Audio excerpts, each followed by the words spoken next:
شخصیت که میگیم چی میاد به ذهنتون؟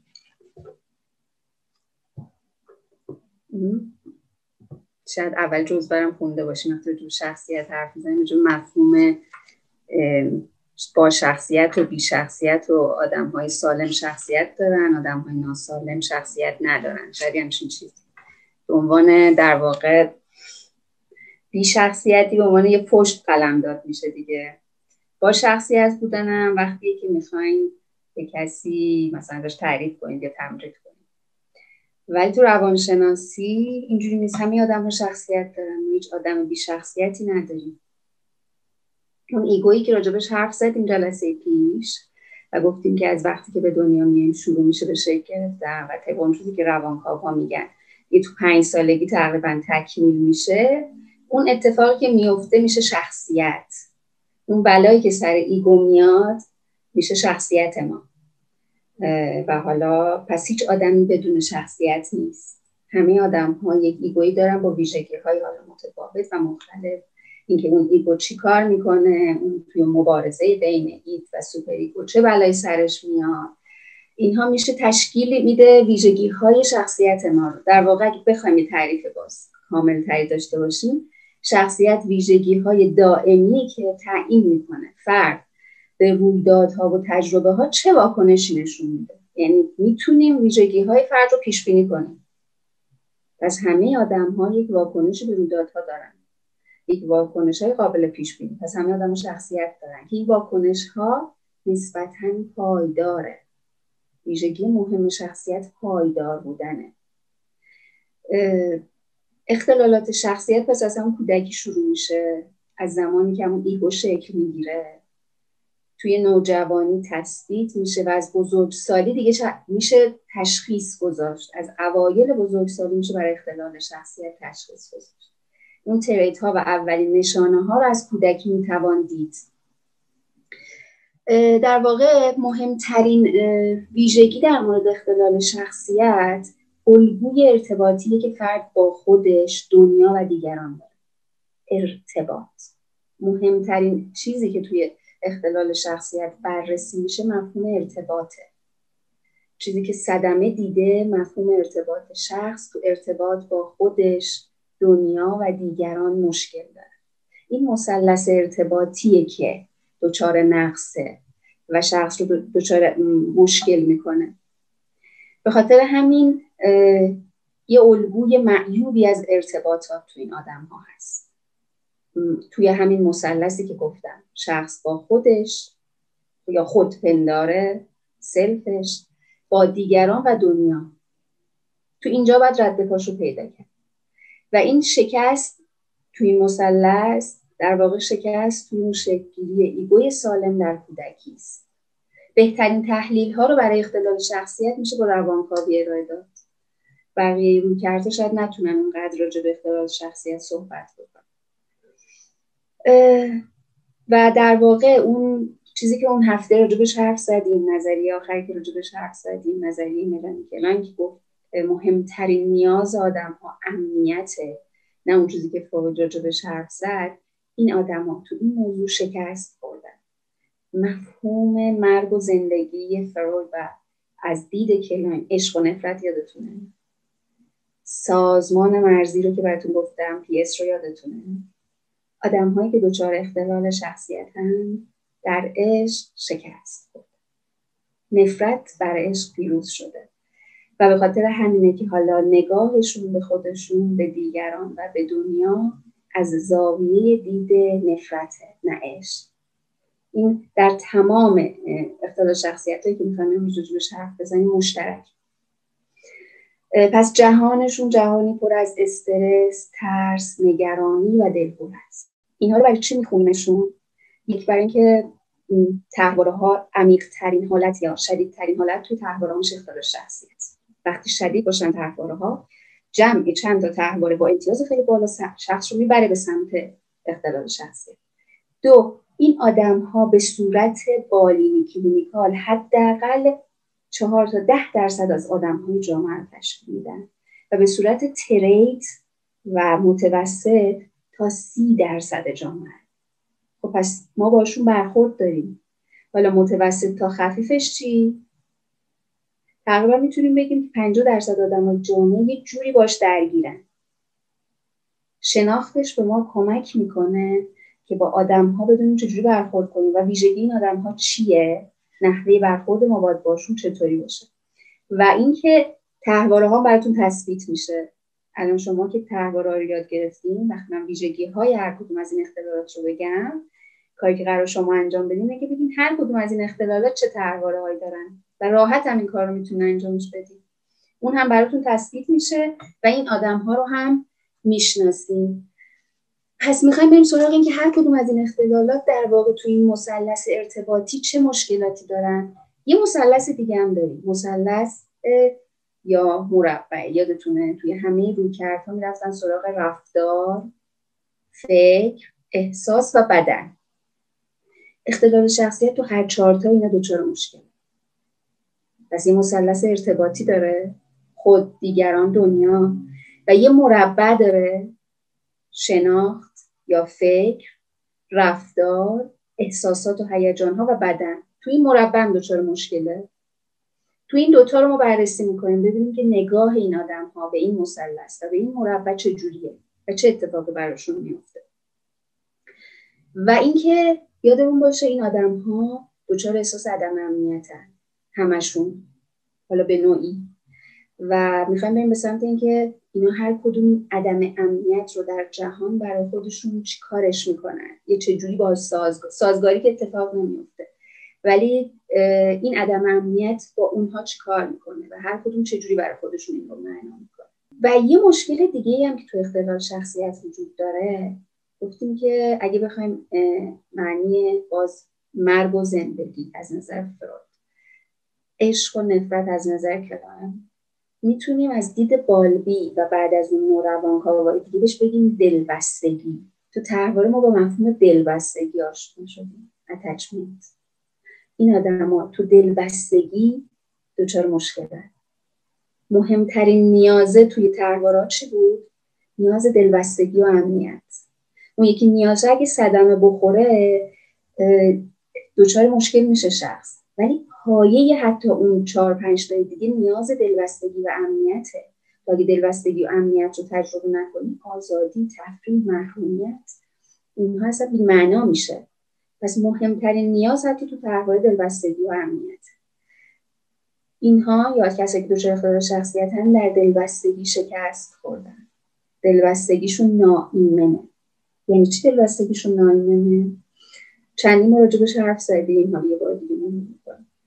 شخصی به نام بالبی اومد جز روانکاواست و جز به همون روانکاوای اوبژه و نوروانکاوا که روی ارتباط کار می‌کردن.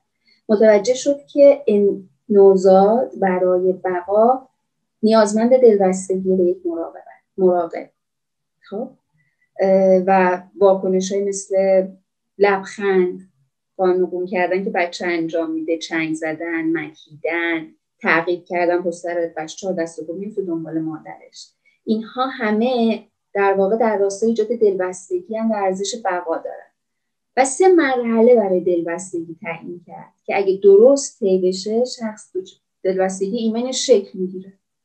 اگه نه دچار دلبستگی ناایمن میشه و احتمال اینکه اختلال شخصیت رو تجربه کنه براش زیاد میشه.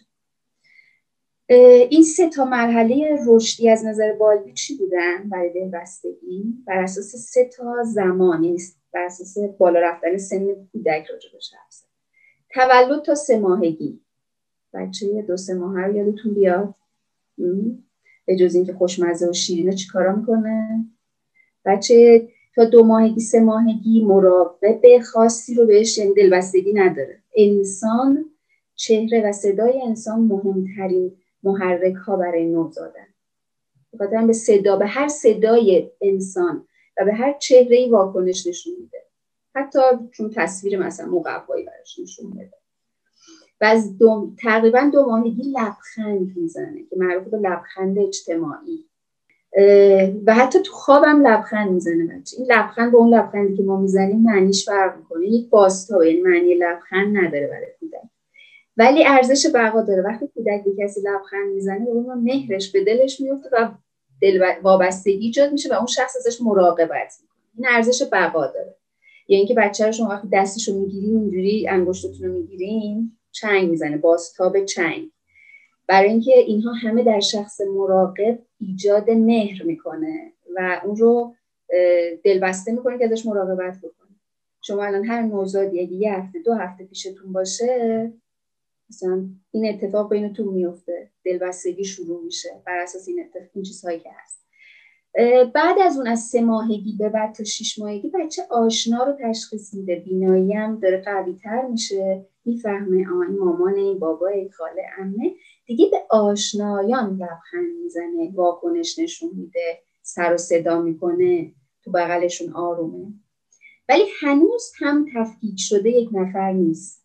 خب بعد از اون از 6 ماهگی تا 3 سالگی مهمترین 6 ماهگی تا 3 سالگی ایجاد دلبستگیه. حالا یک مراقب مهمه که اکثرا حالا مادره دیگه، به اونه که در کنار اونه که لبخند میزنه، راحته، بغلش میره و از 1 سال و نیمگی هم اضطراب جدایی شروع میشه. یعنی هر کاری میکنم تو باید پیشم باشی، نباشی نمیتونم یعنی دنیا رو کشف بکنم. بچه برای اینکه دنیا رو کشف بکنم چه پشت سر نگاه میکنه ببین مادر هست، بعد آروم میگیره.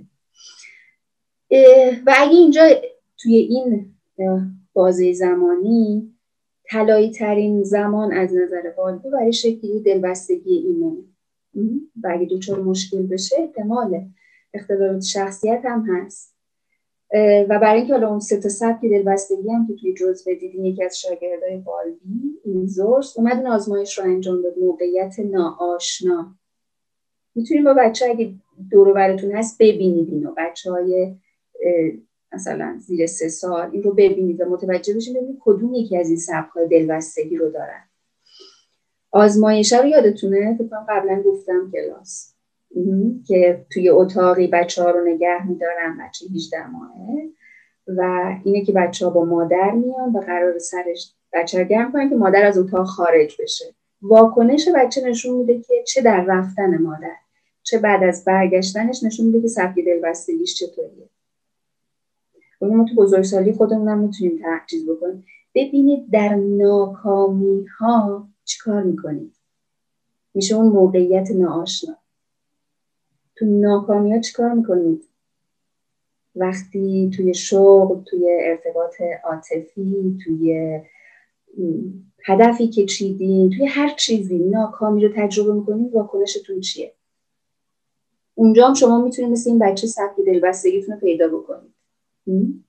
به هم میریزید، هیچ راه امیدی نیست، هیچ کس دیگه نیست، پایان دنیاست، ناامنه سبک دلبستگیتون با دنیا ناامنه.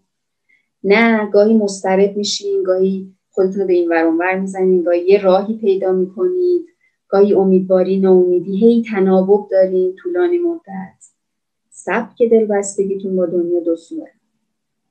و اگه نه تجربه اضطراب رو دارین، طبیعی ناکامی، سوگ، اضطراب، حال بد، همه اینها رو داره، ولی فلجتون نمیکنه و از دنیا ناامیدتون نمیکنه، یعنی امید همچنان وجود داره تو ناکامیاتون، سبک دلبستگیتون ایمنه.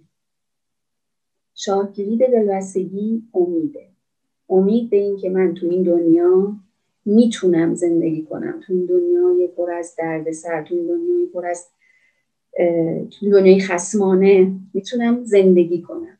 این سبک دلبستگی من تو مثلث ایمنه، با همه بالا و پایین شدن و با همه ناراحتی ها، با همه سوگایی که تجربه میکنم و هممون گاهی تو فازی میریم. پس آدم هایی که توی دلبستگی مشکل دارن، اولین نیازی که توی درباره یاد گرفتیم نیاز امنیت و دلبستگی، باید بریم سراغ اختلالات شخصی. به خاطر همین میدونم تو ارتباط مشکل داره. قبل از اینکه بریم راجع به اختلالات هم بگیم، یه دسته‌بندی واسه اختلالات شخصیت وجود داره که تو 3 دسته طبقه بندیش کردن. یه دسته عجیب و غریب ها، یه دسته دمدمی ها، اینجوری میشه با یه دسته مضطرب و ترسان که هر کدوم رو داریم میبینیم. دسته‌ای که اول عجیب و یعنی آدم‌های دیگه از نظر آدم‌های دیگه عجیبن، غیر عادی‌ان. پارانوید و اسکیزوید و اسکیزوتایپال از نظر بقیه غیر عادی‌ان. و بیشترین همبستگی با خانواده سایکوز و توهم و هذیان، بیمارایی که دچار توهم و هذیان رو دارند، این گروهن کل اختلالات روانپزشکی. دسته دوم نامتعادلن، این آدم تکلیفش با اینا معلوم نیست. اینایی که داریم میبینید مرزی، نمایشی، خودشیفته و ضد اجتماعی. دسته سوم میترسن، تو مثلثی که گفتم ارتباط میترسن. دسته دوم تو اون مثلث متعادل نیستن، ثابت نیستن همیشه، و دسته اول تو ارتباطاتشون غیر عادیان. پس اینجوری میتونیم معنیش کنیم. دسته اول تو ارتباطاتشون غیر عادیان، دسته دوم بی‌ثباتن و دسته سوم مضطرب و ترسانن. راجع به پارانوید اگه بخوایم بگیم، این تیپ در مورد دنیا و آدم‌ها احساس امنیت نمی‌کنه.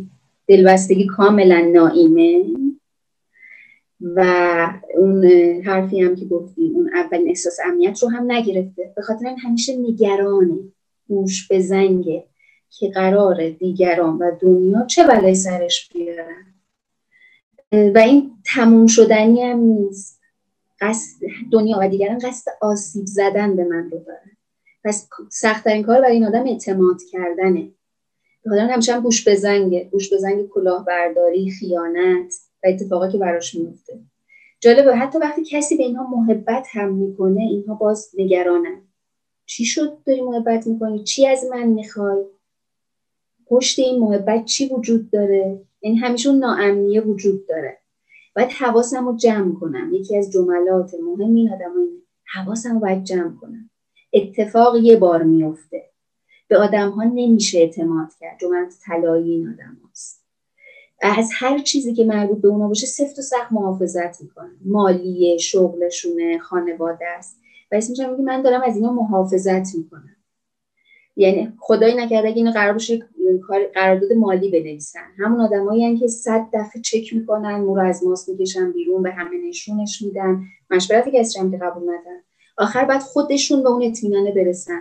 100 تا هم تبصره پای اون قرارداد میذاره، 100 بارم اعلام میکنه که اگه مثلا این اتفاق بیفته من این خسارت رو میگیرم، این کار رو انجام میدم، ولی باز آخرش نگرانه، چون میگه هیچ کس قابل اعتماد نیست.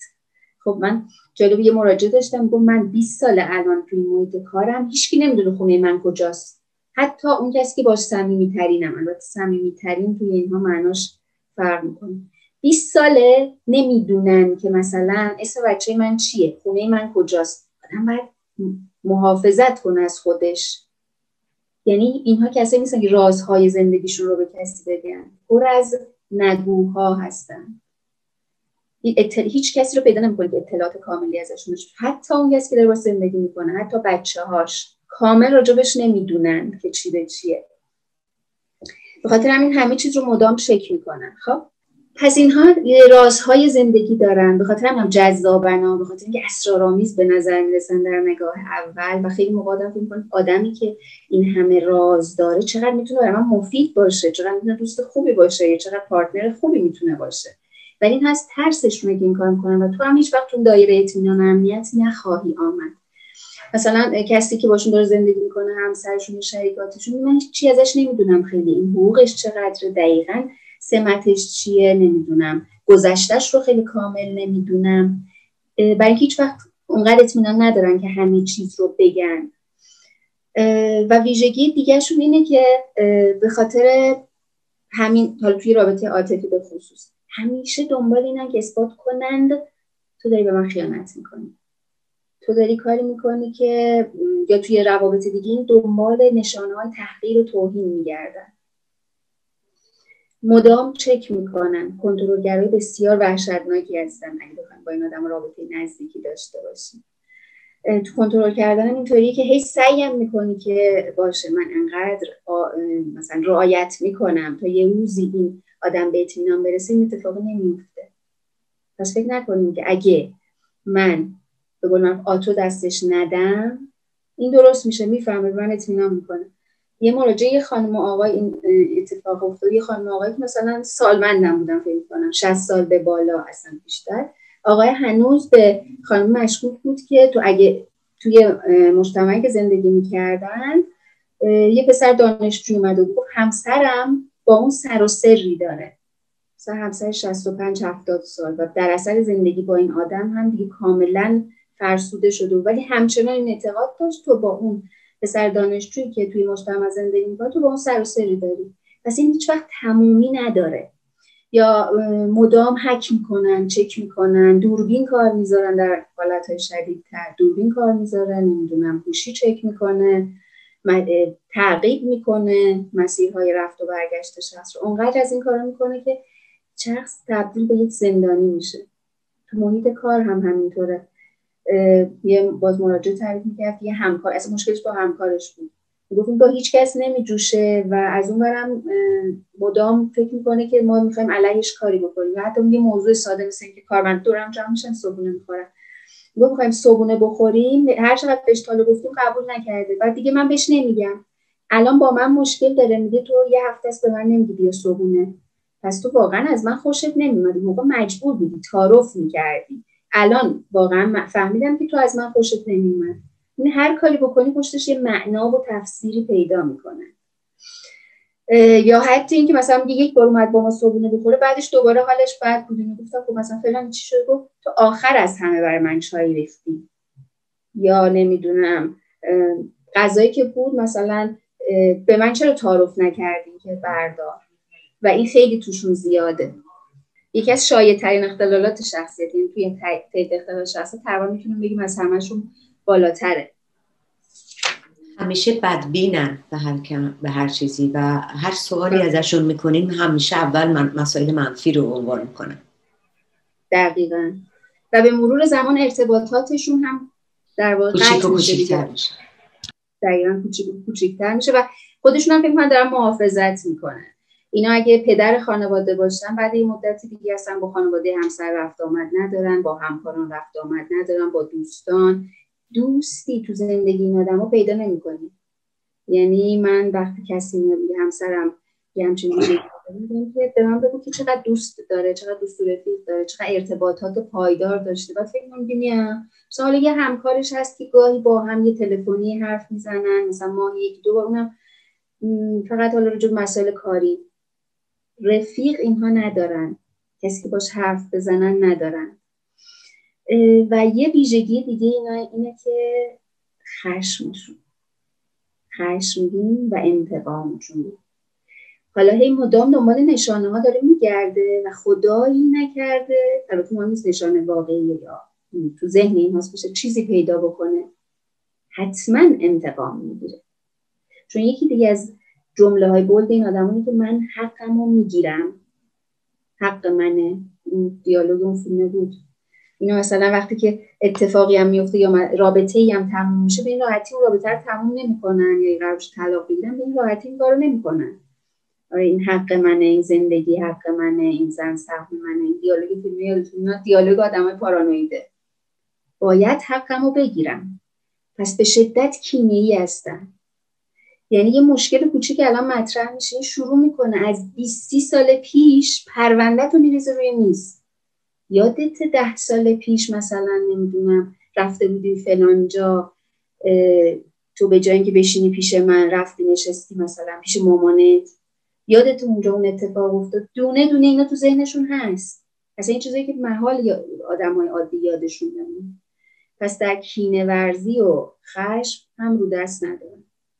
و گاهی اگه خشم یعنی در فاز شدید باشه و یا حتی اگه طرف یعنی چیزی هم در واقعیت اتفاق بیفته و اینها هم اختلالشون شدید باشه، گاهی حتی اتفاقهای ناشی از قتل تو این آدم‌ها رخ میده. این رو میتونیم ببینین از این توی حوادث می‌نویسه. به خاطر همین یه تفکر دیگه شون اینه که یا تو با منی یا بر منی. پس باید اثبات بکنی. چجوری اثبات میکنی؟ هرچی من میگم باید انجام بشه. حتی اگه راجع به کسی دیگه ای حرف بزنی یا مثلا شروع بکنی بگی نه تو داری اشتباه میکنی، اونطوری هم که تو فکر میکنی نیست، باز هم تو ذهن اینا هست که آها تو با کسی دیگه ای داری طرفداری میکنی، نکنه چیزی هست که چرا از کسی دیگه ای داری طرفدار میکنی. ذهنشون دنبال توطئه میگرده. خب مدام صبح بلند میشن شروع میکنن یه چیزی رو پیدا بکنن تا آخر شب. بس رابطه با اینها مثل راه رفتن رو خورد شیشه است دیگه. هی میخوایم مواظب باشی که اتفاقی نیفته. جالب مثلا باز این یکی دیگه از مراجعان گفت من همسرم این مشکل داره، بعد یکی از همسایه هامون مثلا سالی چند بار خارج از کشور اومده به ما میگه که من پارکینگ رو لازم ندارم، شما میتونید استفاده کنید، و پارکینگ اون آدم بهترین جا توی مثلا پارکینگ برای اینکه ماشین در بیاریم. میگه که همسر من قبول نکرده، میگه چرا این آدم باید بیاد همچین چیزی بگه، از کجا معلوم؟ شاید میخواد بعداً بیاد مثلا هزینه بگیره، شاید میخواد بره به بقیه بگه که مثلا این لطفو به ما کرده یا ما ازش خواستیم. یه چیز خیلی ساده، میگه من پارکینگم لازم ندارم، تو میتونی استفاده بکنی. ولی خدای نکرده یکی جای اونها پارک بکنه که دیگه هیچی.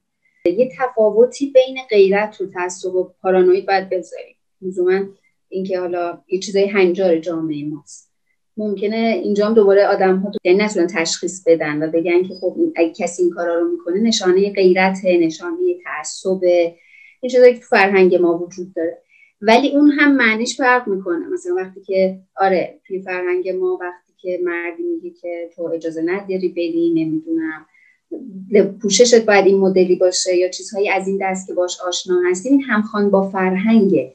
ولی از یه جایی به بعد دیگه همخوان نیست. اون مدلی یعنی بیش از اندازه است و دیگه معنای فرهنگی نمیده. میتونه اصلا خیلی موقع آدم‌های این کارها رو میکنن. حالا من دیدم مراجعه که اصلا نه آدم‌های متعصبی هستن، نه آدم‌های مذهبی هستن، نه توی محیط خانواده بزرگ شدن که اینها مثلا بگیم طبق اون فرهنگه، ولی اینها رو انجامش میدن. پس با غیرت اشتباه گرفته نشه، با تعصب اشتباه گرفته نشه. به خاطر همین توی روابط برای آدمو جذابند، خصوص برای خانم‌ها. حالا توی فیلم داد و هوا رو شدید، اون آدم داد و هوا رو نداره. اولش انگار که طرف میگه که یه نفر چقدر حواسش به من هست، مثلا هر روز میره سر کار دنبالش، هر روز میپرسه که امروز کیا رو دیدی، با کیا حرف زدی، چی کارا کردی، انقدر راجع به اون شخص پرس‌وجو میکنه. اول فکر میکنه آها یکی همه حواسش به منه، این رو نماد توجه و علاقه در نظر میگیره. بعد که به مرور زمان نه، این توجه نیست، این مدام حول و حوش تو رو راجبش دونستن و حرف زدن کنترلگری اون آدمه.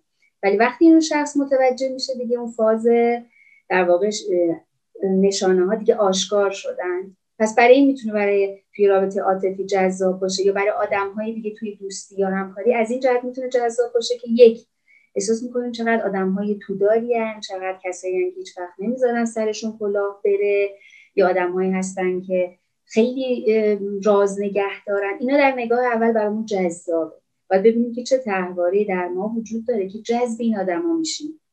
یه کسایی که جذب این آدما میشن چه طرحواره‌هایی دارن. پس دو تا سوال داریم، یک خودشون چه طرحواره‌هایی دارن، یک دومیش این که ما یه کسی که جذب این آدما میشه تو هر لول ارتباطی اون چه طرحواره‌ای داره که از این خوشش میاد.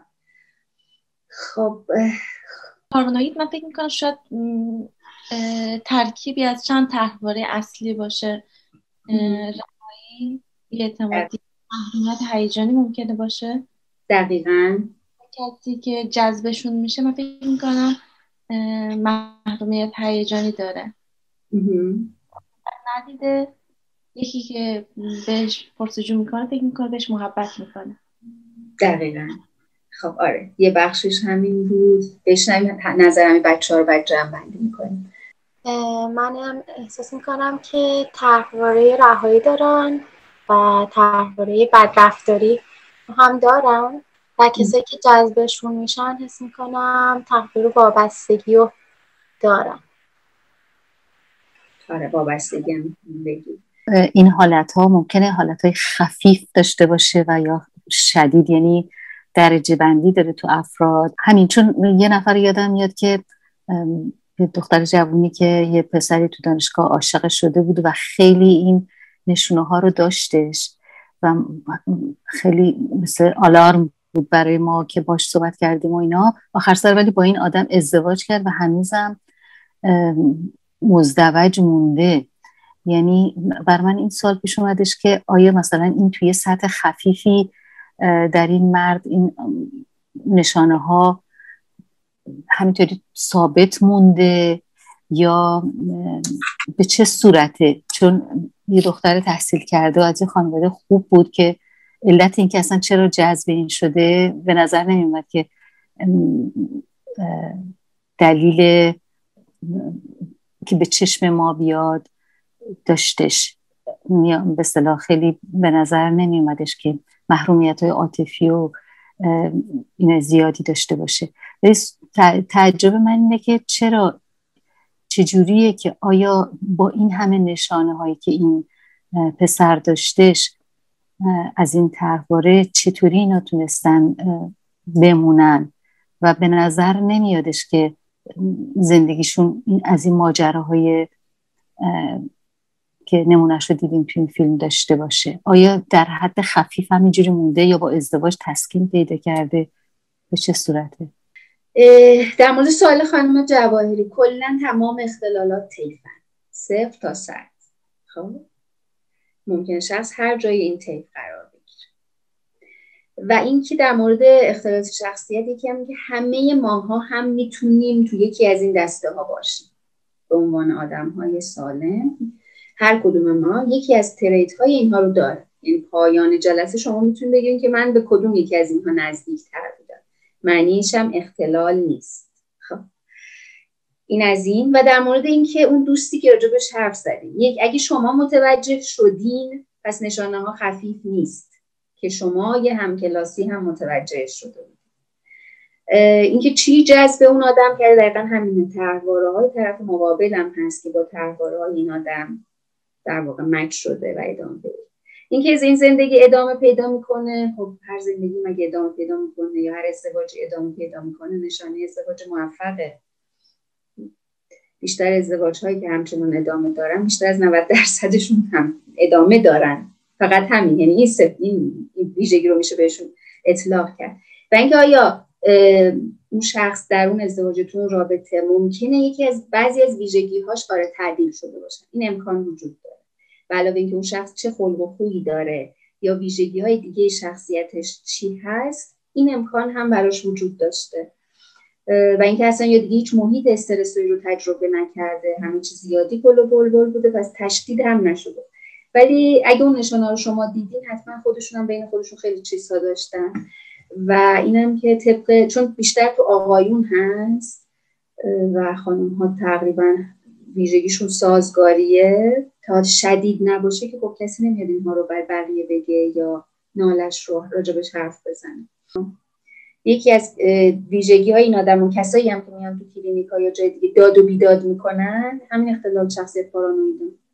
این اگه مثلا بفهم زنش داره میاد پیش من خشم در صورت مثلا در یه لول مثلا خوبی باشن، میاد میخواد حرف بزنه به صورت غیر مستقیم، وقت میگیره میاد با زیرکی میخواد از زیر زبون من حرف بکشه و خیلی غیر مستقیم و رندانه تهدیدم بکنه.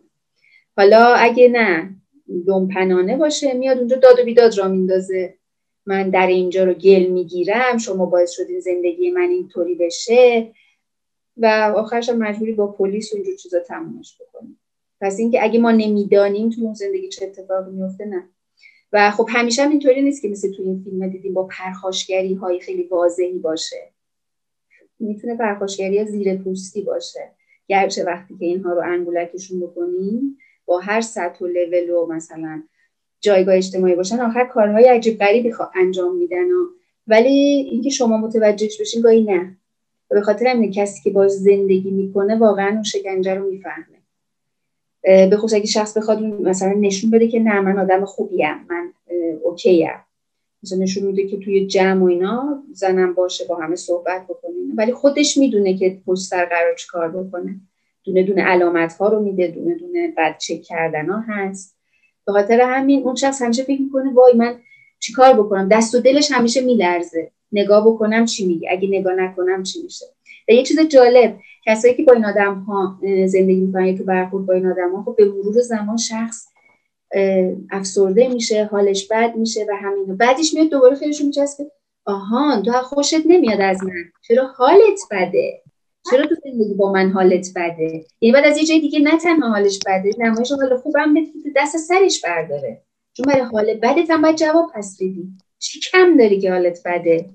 آهان من اون روز بهت گفتم مثلا با داداشت چرا اونجوری حرف زدی، تو اونا رو دوست داری منو دوست نداری. تو حالا دوست داشتن که این مدلی لزوما دعوا سر قدرت دیگه تو این آدم‌ها. پس نمیتونه حالت بد باشه.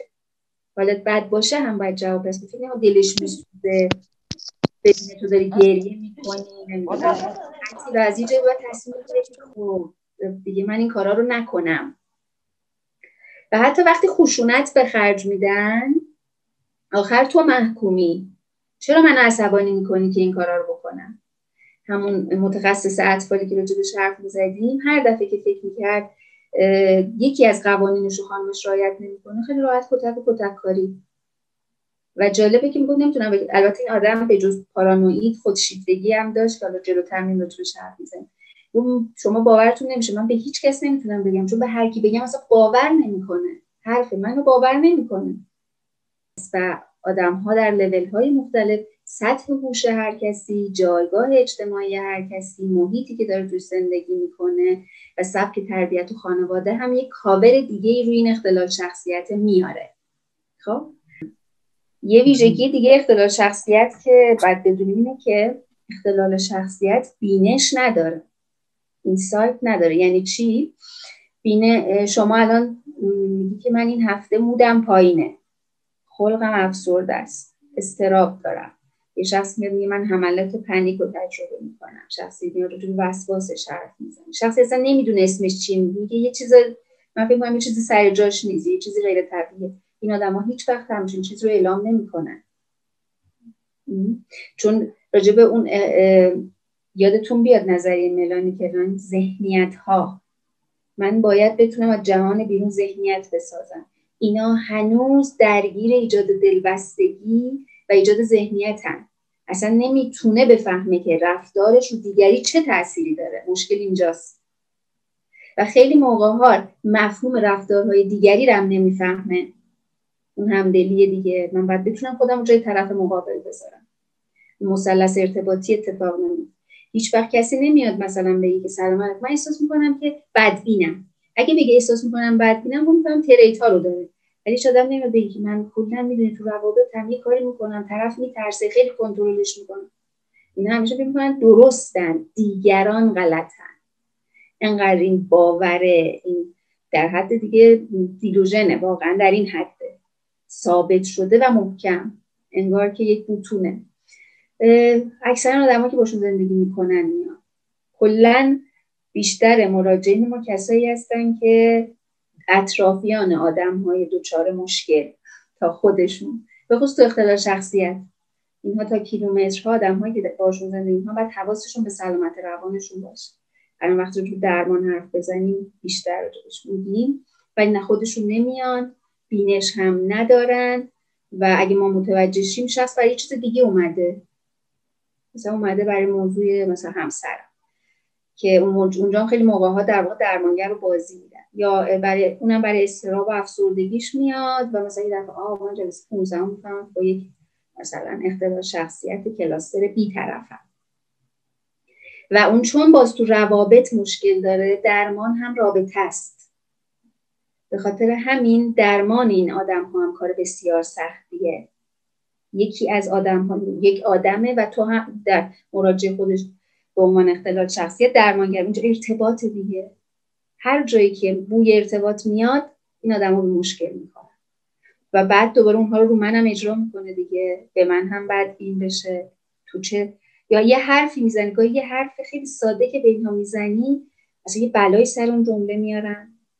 چقدر از آدم ها شنیدیم که رفتیم پیش درمانگر این کار رو کرد، مثلا نمیدونم این حرف رو بهمون زد یا هدفش این بود و شما با خودتون چه کلاهبرداری، چه آدم شیادی، چه آدم در واقع از زن خودش داره میگه. این احتمال هم اینجا هست، به خاطر این رابطه هم توش ممکنه شکست اتفاق بیفته. پس نه میان، نه اگه بیان خیلی ادامه میدن در شدیدش ها. و برگردیم سر طرحواره ها. فکر می‌کنم کدوم نیاز آسیب دیده و چه طرحواره‌ای؟ بستگی است مطمئنا دیگه. یعنی فکر می‌کنم تو چه خانواده‌ای بزرگ شدن؟ والدین سختگیر و یا والدین که نگلکتیو، یعنی اصلا هیچ توجهی نمی‌کنن به بچه، ارتباط نمی‌گیرن، رها می‌کنن بچه رو. والدین بازدارنده. والدین بازدارنده. و فکر میکنم آزادیشون هم آسیب دیده در کودکی. آسیب دیدگیشون از این ناحیه چه پررنگ‌تر از بقیه باشه. دلبستگی ایمنشون هم که مهمترین مسئله ایه که آسیب دیده دیگه که تو رها شدگیشون هستش. دقیقاً. همه اختلالا از الان تا پایانش رها شدگی اولیشون، مطمئن باشید. خب دقیقاً اینا توی خانواده‌های بزرگ شدن که سختگیر، کنترلگر و نشانه‌های از همین بدبینی و بدرفتاری. تو فکر کن اولین کسایی که ازشون بترسی و نگران باشی که نکنه بله سرت بیارن والدینت باشن. دیگه هیچ جای دنیا امن نیست. خب اینا سخت تنبیه میشه. گاهی حتی بعضی اینا خاطرات تعریف و هیچ چیز بی ربط و بی مورد تنبیه میشدن. اصلا ربطی به این بچه نداشته. محیطی که زندگی میکنن، گاهی محیط‌های پرورش دهنده افکار پارانویی، سبک زندگی‌های مثلا تو اقلیتی در یک جامعه، یعنی طرد اجتماعی هم تو این چیز هست، اختلال شخصیت.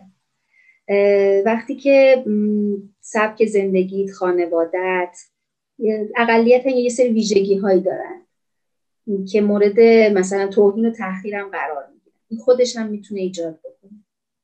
البته توی فرهنگ ما خیلی نیاز نیست که خانواده عجیب غریب باشن، چون خانواده ایرانی پیش‌فرزند پارانوید رو دارن. این جزء ویژگی‌های شاید مثلا بگیم طرحواره جمعی فرهنگ ایرانی و افغانی هست. درسته؟ اولین چیزی که تو خانواده به بچه‌ها یاد میدن چیه؟ ما خوبیم، بقیه بدن. کلاتو بچسب باد نبره. اولین دیالوگ هایی که والدین یاد میدن چیه؟ یا خب به هر حال ما فرهنگ پرورش دهنده بچه‌ها زن‌ها هستن، مادران. مادر ایرانی و مادر افغانی و مادر فرهنگی ما خودش یه مادره که اون نیازهاش برآورده نشده و خودش توی خیلی از محدودیت‌ها و تنگناهاست. مگه میشه اینها رو منتقل نکنه؟ به خاطر همین خیلی از فحش‌های رکیک، فحش‌های توی مثلا فحش‌هایی که زن‌ها شاید تو پستوهای خونه‌ها صرفاً برای یه جور انتقام و خشم ساختنش. مثلا به دقت کردین که چرا ما فحش عمه داریم چرا فحش خاله نداریم؟ از کجا اومده؟ و خیلی چیزهای دیگه.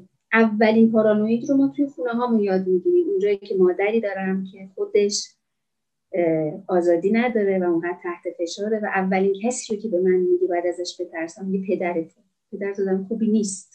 و حالا باز جنگ اتفاق بیفته، پدری که میاد میگه مادر آدم خوبی نیست. اولین آدمای زندگی من خودشون جلوی چشم من افتادن به جون هم دیگه دنیا کجاش میخواد امن باشه؟ پس این خیلی تو بستر فرهنگی ما هست، به خاطر خانواده‌ها و البته که اون خانواده هم خودشون با عالم طرح اومدن و سیستمی که خب امن نیست خودش. ما سیستم حمایتی و سیستم سیاسی، سیستم اقتصادی، اجتماعی امن رو هم نداریم. آدم‌ها احساس می‌کنن باید تو این سیستم حواسشون باشه. الان این رو خیلی‌ها میگن که باید گرگ باشی وگرنه میخورنت. هی این اتفاق بیشتر میشه. مثلا من تو ادارجات گاهی میرم دقت میکنم. خب هی ما گفتیم که آره تو ایران اینجوریه که کارمندا میخوان پشت گوش بندازن به ارباب رجوع، خب مثلا رسیدگی نمیکنن. اینو انقدر پذیرفتیم که حتی شخص هنوز کاری نکرده تو رفتی. مثلا من تو بانک داشتم میدیدم، اتفاقا خیلی یه دختر خوشرویی هم بود، مثلا برگشت گفتش که شماره‌اش رو خوندن رفت و گفتش این کاری که شما دارین رو خب مثلا باید این فرما رو هم پر بکنی، این فرما رو پر بکنی، بعد تا این فرما رو پر کنی من 2 نفر دیگه ببینم. این داد و بیدادی را انداخته بود اونجا که تو چون میخوای کارت زودتر تموم و چرا به من نگفته بودین که این فرم ها باید پر شه؟ اینجا ایران است و اینجا همه اینطوری هن و اینجا ربطی نداشت. سریع شروع کرد از این دفاع کردن که نکنه کسی سر من کلا بزنه. و اینو همه جا میبینیم. چرا؟ چون فکر میکنیم که جامعه ناامنه و هر چیزی هم که ربط داشته باشه به مسائل دولتی و حکومتی رو باید من قبلش جلوش کارت بگیرم. خب از شما می اومدین دیگه، اصلا طبق سیستمش اینه که شما بیاین من میتونم خب باشه بشین جلو چشم فرم کنم. چرا دخترم انقدر ترسیده بود که فقط سر و صدا نکنه و رئیس بانک نیاد هر چی میگه باشه. و این تازه بیشترم کیف می‌کردم. گفت دیدین حقمو گرفتم، دیدین باید مثلا اینجا چون مثلا یه بانک دولتی ما نسبت به اونها افکار پارانویدمون نشون میدیم. تو خانواده‌ای بزرگ شدیم که دو تا خانواده مادرم در راجع به خانواده پدری میگه، پدرم در راجع به خانواده مادری میگه و من اصلا تجربه اینو ندارم که یه فضای حمایتی و امنیتی هست. بعد توی این سیستم من تنبیه و بدرفتاری هم دارم، کنترلگری هم اتفاق افتاده و بعد برم مدرسه. تو مدرسه هم یکی دو تا اتفاق واسه من بیفته که اکثر آدم‌هایی که تو چرا اختلال شخصیتن توی مدرسه و محیط هم همچین تجربه رو داشتن. حالا بنا به این که تو محیطی که زندگی می‌کردن یا ویژگی‌هایی که خودشون داشتن واقعا یه حادثه‌ای هم براشون رخ داده. همین دو سه تا رو کنار هم دیگه بذاری تصمیم میگیره که دنیا ناامنه و من باید از خودم محافظت کنم، گوش به زنگ باشم. پس اولیش رها شدگیه، احساس امنیت نمی کنم، به خصوص مادری که خودش مضطربه، خودش سیستم خودش احساس امنیت نداره تو اون زندگی، کلا حالا شخصیت خودش هم احساس ناامنی و یا خیلی موقع از طرف حالا پدر یا مادر ژنتیکاً این هم رسیده، یادگیری در محیط و ویژگی‌هایی که تو اجتماع هم تجربه می‌کنه. پس اولین طرحواره بولد توشون رها شده، بعد بی‌اعتمادی، بدرفتاری. بچه بعضی از این طرحواره‌ها که مثلا اسلشش رو دقت بکنید، بی‌اعتمادی، بدرفتاری، انگار که دو تا موضوع رو داره راجعش حرف می‌زنه. اینا هر دو تاشو دارن، هم بی‌اعتمادن هم بدرفتاری رو دارن و یاد گرفتن که باید بجنگن. پارانوید یاد گرفته برای مشکلات باید بزنه، بکشه، یه جور دفاع کنه. بعدیش محرومیت هیجانیه. این آدم مثلا ابراز هیجانات هم خودشون خیلی ندارن. هیجاناتشون بیشترین هیجانی که تجربه میکنن اضطراب و خشمه. این هیجانات خوشایندشون رو نمیتونن ابراز بکنن چون خودشون هم محرومیت هیجانی شدید رو تجربه کردن. توی محیط بی‌اعتماد و بدون عشق بزرگ شدن. بعدیش آسیب پذیریه و حواسم به خودم باشه دیگه، نگرانن که آسیب ببینن. بعد میگه آسیب دیدم، این از گذشتهش که حرف میزنه برات یه رزومه از آسیب میاره. و یه طرحواره که ما راجبش سر کلاس حرف نزدیم، طرحواره تنبیه. آدمایی که طرحواره تنبیه دارن میگن که باید طرف رو به سزای اعمالش برسونن. اینا خودشون دست به کار میشن که حقشون رو بگیرن و یا تنبیه بکنن.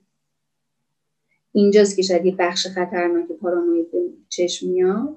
تنبیه کننده هستن به هر طریقی شده. این اگه مثلا اتفاقی هم بیفته تو محیط کاریش یا هر جایی، من ول میکنه. باید من اون طرف رو آدم کنم، باید حالیش بکنم با کی طرفه. و اصلا ارزشش رو نداره، باشه این اتفاق افتاده، باید اون کار رو انجام بدم، بشونم سر جاش. هم جزو ویژگی‌های این آدم هست، چون هم کینه‌ای هستن، هم تنبیه. چون تصور اینو نداره بعدم فکر کنه که یه کسی اومد یا آسیب به من زد، من بیخیال شدم، اصلا این حالش رو بد میکنه. پس باید حتما جبران کنم، تنبیه بکنم. و این طرحواره‌های غالب این آدم هست. من همیشه این سوال برام بوده توی خودم که دل خنک شدن یعنی چی؟ اصطلاحی که میگیم حالا دلم خنک شد. الان که اینا رو گفتین برام این باز شد که انگار وقتی طرفو به سزای اعمالش رسوندم حالا دلم خنک شد، انگار یه انرژی رها میشه تو من و قبل از اون اگه دلم خنک نبوده و داغ بوده، انگار این طرحواره و فکرای این طرحواره و وسوسه‌های این طرحواره بوده که انگار داشته انرژی میگرفته از من. درسته؟ آره، تو تنبیهه که تا تنبیه اتفاق نیفته اینا حالشون خوب نمیشه. دقیقاً تو تنبیه، اون دل خنک شدن تو افرادی که این بدبینی رو دارن دقیقاً از هم طرحواره میاد. من تنبیه که بکنم خب طرحواره‌ام دیگه انجام شده، تیک خورده، میشینم سر جا. ولی تصور اینو بکنم که همه طرف سر من کلا گذاشت رفت، این کارو با من انجام داد رفت، مگه میشه؟ مگه مثلا یه آقایی الان هستی، پسر جوونی 20 چند ساله است، بعد با یه کسی تو ارتباط بود، بعد فهمید پارتنرش بهش خیانت کرد. اینجا آدم سالم میگه خب خیانت کردی، خدا نگهدار، حالا اگه نمیخوایم دوباره ارتباط رو یعنی ترمیم کنی یا جایی نداره. ولی این چی کار کرد؟ ظاهرا بخشید، دوباره به ارتباط برگشت یه کاری کرد اون آدم عاشق‌تر و عاشق‌تر بشه، دلبسته. 1.5 سال رو اون آدم چیز کرد، بعد تو اوج گذاشت رفت. آها با من این کارو میکنی؟ حالت گرفته شد. خب یکی هم که انقدر گفته، حتی خود این رو نمیدید که تو خودت مسئول این هستی که اون طرف خیانت کرده، چون انقدر اینا توی رابطه هم میگن راجع به خیانت، راجع به خب رابطه باشون نمیشه رابطه عاطفی قوی داشت. حالا ممکنه طرف مقابل اینها خیانت بکنه، اون قسمت رو فقط میبینه و حتما باید انتقامش رو بگیره. دل خنک باید بشه. کینه همینطوری نمیره. یا با یه جمله مثل این که باشه من تو رو به خدا واگذار کردم، اون دنیا و نمیدونم ایشالله دنیا نمیدونم جواب تو به دو، اینا نداریم، من خودم حقمو بگیرم. چون اینها اعتقاد دارن دنیا هم عادلانه نیست. کجا دنیا میخواد حق منو بگیره؟ یکی از بزرگترین باورهای بنیادیشون اینه که دنیا اصلا عادلانه، دنیا به نفع من نیست، هیچ چیزی تو دنیا به نفع من نیست. بعد حواسم باشه، بعد آدم شدی، حالا برو. این در اینو خیلی زیاده. چه کسایی چه طرحواره‌ای دارن که جذب این بالا اشخاص میشن. حالا نمیدونم درست میگم یا نه، فکر کنم شاید کسایی که خودشون تله اطاعت رو دارن هم شاید بازم جذب این آدما بشن. دقیقاً. وابستگی، اطاعت، رها شدگی، اینا توی نگاه‌های اول انقدر حواسشون هست دادم تو از این توجه خوشت میاد. حتی در وابستگی شاید از این توجه منفی هم خوشت میاد. حالا میریم اختلال وابستگی رو که بخونیم میبینیم خیلی موقع اینا با کسایی وارد ارتباط میشن که اونا هم اختلال شخصیتی دارن، مثلا پارانوید، به طرف کتک خورده، اصلا دستش شکسته. نه حالا همیشه هم اینطوری نیستش که مثلا الان عصبانی بود، من باید خودم حواسم باشه عصبانیش نکنم. اصلا نمیتونه به این فکر کنه که بابا این در حق تو ظلم میکنه. انقدر اون وابستگی شدیده، اون اطاعت شدیده که به این نمیتونه فکر کنه. و محرومیت هیجانی و رها شدگی رو هم خوب میتونن اوایلش پوشش بدن و در جاها، یعنی در نگاه‌های، تا وقتی که اطاعتشون میکنی حمایتت میکنن. آخر خیلی هم حمایتگرای قویه، ولی اول تو به من بگو که برده منی، من از تو حمایت. پس کسایی که اتفاقا محرومیت هیجانی و رها شدگی هم دارن جذبشون میشن و فکر میکنن هی من عشق بیشتر میدم به امید این که مثلا تمام عشق روزای اول رو بچشم. تله وجود داره. خب به نظرتون میشه باشون چیکار کرد؟ یا تجربه دارین؟ باید جدا شد فقط ازش، درمان نمیشن فکر کنم. خب این که آخرین راه حل اگه بخوایم باشون زندگی بکنیم یا آدم‌هایی از نزدیکانمون باشن، والدینمون، خواهر و برادرمون، فرزندمون، یا خب همیشه هم شرایط رفتن نیست. فکر کنم باید چیکار کرد؟ یا تجربه دارین بگی؟ یکی از چیزایی که اینا دوست دارن اتفاق بیفته اصلا میخوان اثبات بکنن که جنگی وجود داره، در واقع طرحواره. بله. تو بدی، پس یه کاری بکن من مطمئن بشم تو بدی. اثبات اتفاق میفته. در واقع طرحواره ما رو هم فعال میکنن که ما هم یه حرکتی انجام بدیم که اثبات بشه. آره دیدی اون به اون لحظه که برسه که آخش دیدی بدی، میشینه سر جاش یکم. ولی نه اونقدر کمک کننده نیست، چون به مرور هم ممکنه بدتر بکنه. تو آدم‌هایی که با طیف متوسط و خفیف هستند میشه این کارا رو مثلا انجام داد که یکم شاید کمک کننده باشه. یکی این که اولش انتظارات واقع بینانه در مورد همه اختلالات شخصیت داشته باشیم و اون انتظار واقع بینانه اینه که ارتباط تغذیه کننده‌ای قرار نیست اتفاق بیفته. این رو باید ببینید، یعنی اون انتظاراتی، چون خیلی موقع دعوا با این آدم‌ها اینه که خب من این انتظارات، این توقعات رو دارم و خب منطقی هم هست توقعات و انتظارات شماها، ولی اینها توان برآورده کردنش رو ندارن. خب وقتی کسی، یادتونه باز توی نظریه ملانی کلن گفتیم که ما عشق چیزی نیست که باش به دنیا اومده باشیم. نفرت اصیل‌تر از عشقه. این غم انگیزه ولی واقعیه. اضطراب، نفرت و ترس اصیله. عشق آموختنی است. و این آدم‌هایی به همچین توانایی نرسیدن اختلالات شخصیت. یعنی یک چیزی تو وجودشون کمه. مثل یک معلولیت میمونه. پس من نمیتونم این انتظار رو داشته باشم. اون انتظاری رو که شما از یه آدم سالم دارین برای رابطه سالم، کارکردهای یک رابطه تو هر حالا جایگاهی، همکارته، دوستته، نمیدونم همسرته، اعضای خانواده‌ت، پارتنرته، اگه تصمیم بر ادامه است، این انتظار اینکه تلاشی که از اون آدم اینها رو بگیری، اون نیاز عاطفی رو از این آدم بگیری، اون درک شدنه، اون دیده شدنه، اون همدلیه، این اتفاق نمیفته تو هیچ کدوم از اختلالات شخصی. دومین کاری که باید بکنیم حواسمون به سلامت روان خودمون باشه. یعنی من باید یه بخشی از نیازهام رو خودم و به طریق دیگه‌ای برآورده بکنم و حواسم به اضطراب و افسردگی خودم باشه، چون آدمایی که با این افراد زندگی میکنن اینقدر انرژیشون رو میذارن که اون رو درست بکنن و این اتفاق میفته، حال خودشون بد میشه. مثل اعتیاد، وقتی شخصی توی خانواده فرد معتاد داره میگه زندگی روزی خوب میشه که این ترک بکنه و همه چی میره رو استندبای. هر جایی به اون آدم باید بگه که اوکی تو زندگی بکن، حالا برای اعتیاد اونم یه فکری میکنی، ولی میگه نه همه چی تعطیل تا این اعتیادش درست بشه. پس یه فکری برای سلامت روان خودمون باید بکنیم. این که نکات مثبت این آدم‌ها دیگه، چون خودشون مدام واقعا این رفتارها رو دارن، مدام هم سرزنش میگیرن دیگه. واقعیته یکم نکات مثبتشون رو ببینید. نیازمند دیده شدنن. اولین طرحواره‌شون رها شدگیه، مهمترین طرحواره‌شون. تو همون دنیای پر از جنگ و جدالی که با این آدم‌ها وجود داره، ببینید میتونید نکات مثبتش رو ببینید. حتما اگه کسی که باش وارد ارتباط شدید روز اول جذبه‌هایی داشته، یعنی چیزهایی داشته که شما به خاطرش باشه، ولی الان فقط منفی‌ها دیده میشه.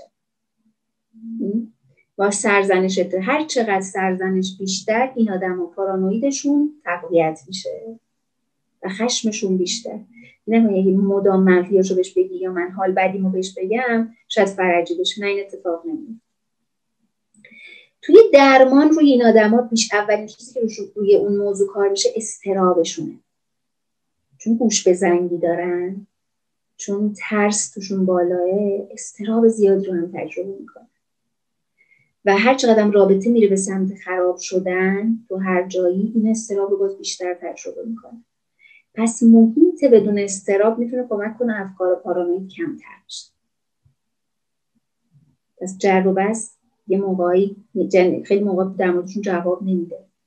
محیط آروم، تلاش نکنین که افکارش رو ثابت بکنین غلطه. همین تلاش برای اثبات یعنی که تو خوب نیستی، تو به اندازه کافی نمیدونی. اضطراب مهمترین اتفاق میاد. توی درمانم رو اضطرابشون یعنی اول کار میکنیم، حالا اول با داروهای مختلف و خیلی موقع داروهای همه اختلالات شخصیت اینه که داروهای سایکوتیک هم میگیرن. خب داروهای سایکوتیک میگیرن و بعد حالا داروهای مربوط به نشانه هاشون. وقتی اضطرابشون میاد پایین دیگه به این راحتی افکارشون تحریک نمیشه یا تحولشون با این سرعت فعال نمیشه دیگه. با کوچکترین نشانه این فعال شدن اتفاق نمیفته. با هیچ کس مقایسش نکن. این کار میتونه شروع یک حمله دیگه باشه. گوش بزن اینن، چون درونن احساس این که من ببین نه تنها خودش به بقیه این سوء ظن رو داره و فرافکنی میکنه سوء ظن‌های خودش رو لایق در واقع دوست داشته شدن و محبت نمیداند و منتظره. یعنی شما بی ربط مثلا چه میدونم این خانمه میگه آره مثلا گفتم که امروز مثلا داشتیم کارا رو انجام میدادیم، آقای فلانی این کار رو انجام داده، مثلا بی هدف بی منظور، این سری به خودش گرفته بود. آره منم مثلا چه میدونم اگه درس میخوندم فوق لیسانس هم گرفته بودم، الان من ربطی نداره، اون جای پسر تو مقایسه اتفاق نیفتاده. اینا دقت کنید راجع به آدم‌های دیگه حرف نزنید. حتی یه آدم تو تلویزیون معنی قیاس نده هیچ چیزی. اینا البته هر چیز رو باز ربطش میده، ولی خودتون حواستون باشه مستقیم واقعا این کار رو نکنید. خودتون کنترل خشم داشته باشید، چون اونا که ندارن. حداقل امکان این که توی فضای آروم و از دیدن این که کسی کنترل خشم داره یاد بگیرن هست. اعتماد به نفسش رو تقویت کنید، چون آدم مشکل اعتماد به نفس دارن دیگه. انتقاد زیاد شنیده، بسیار زیاد. رفتار دو پهلو نداشته باشید. مثلا آدم، بعضی از آدم هممون می‌کنیم با تیکه و کنایه حرف زدن، نمیدونم ضرب المثل استفاده کردن، داستانه فیلم رو گفتن شاید به در بگم دیوار بشنوه. این هم حرف واضح رو میزنی از توش یه چیزی در میارن. حرف دو پهلو نزنی و تا میشه همه چی شفاف و روشن. خب هر چقدر همه چی شفاف و روشن باشه، محیط بدون اضطراب باشه و روی اعتماد به نفس این آدمو کار بشه، تعداد دفعات که طرحواره‌شون فعال میشه کمتر میشه. و بیشتر اولین درمانی که هم خیلی موقع کار میشه بعد از گرفتن دارو CBTه که بشه راحت روی افکار اضطرابیشون کار کرد، که هر چیز اینا رو نندازه تو اون چرخه این که بترسن و دنیا ترسناکه. لااقل 20 آیتم داره برسه به 10 تا. این اتفاق انجام میشه. این در مورد پارانوید. یکی اینکه پرسیده بودن که چجوری میشه بفهمیم که، چون من از طیفه، چجوری بفهمیم که طبیعیه، چجوری بفهمیم که نه. یک راه برای شناسایی این که یه موضوعی یا یه نشانه هایی داره میره به سمت اختلال اینه که چقدر در عملکرد شخص و در روابطش ایجاد مشکل کرده. یعنی گذشته شخص رو میتونیم به عنوان معیار در نظر بگیریم. چقدر این مدل نگاه کردن به دنیا و این نشانه های پارانوید داشتن بهت صدمه زده و عملکرد تو آورده پایین. خب شخصی که به خاطر پارانوید بودن روابطش به هم میخوره، شغلش رو نمیتونه نگه داره، دوستان صمیمی نداره، پیشرفت نمیکنه، خب این داره نشون میده دیگه.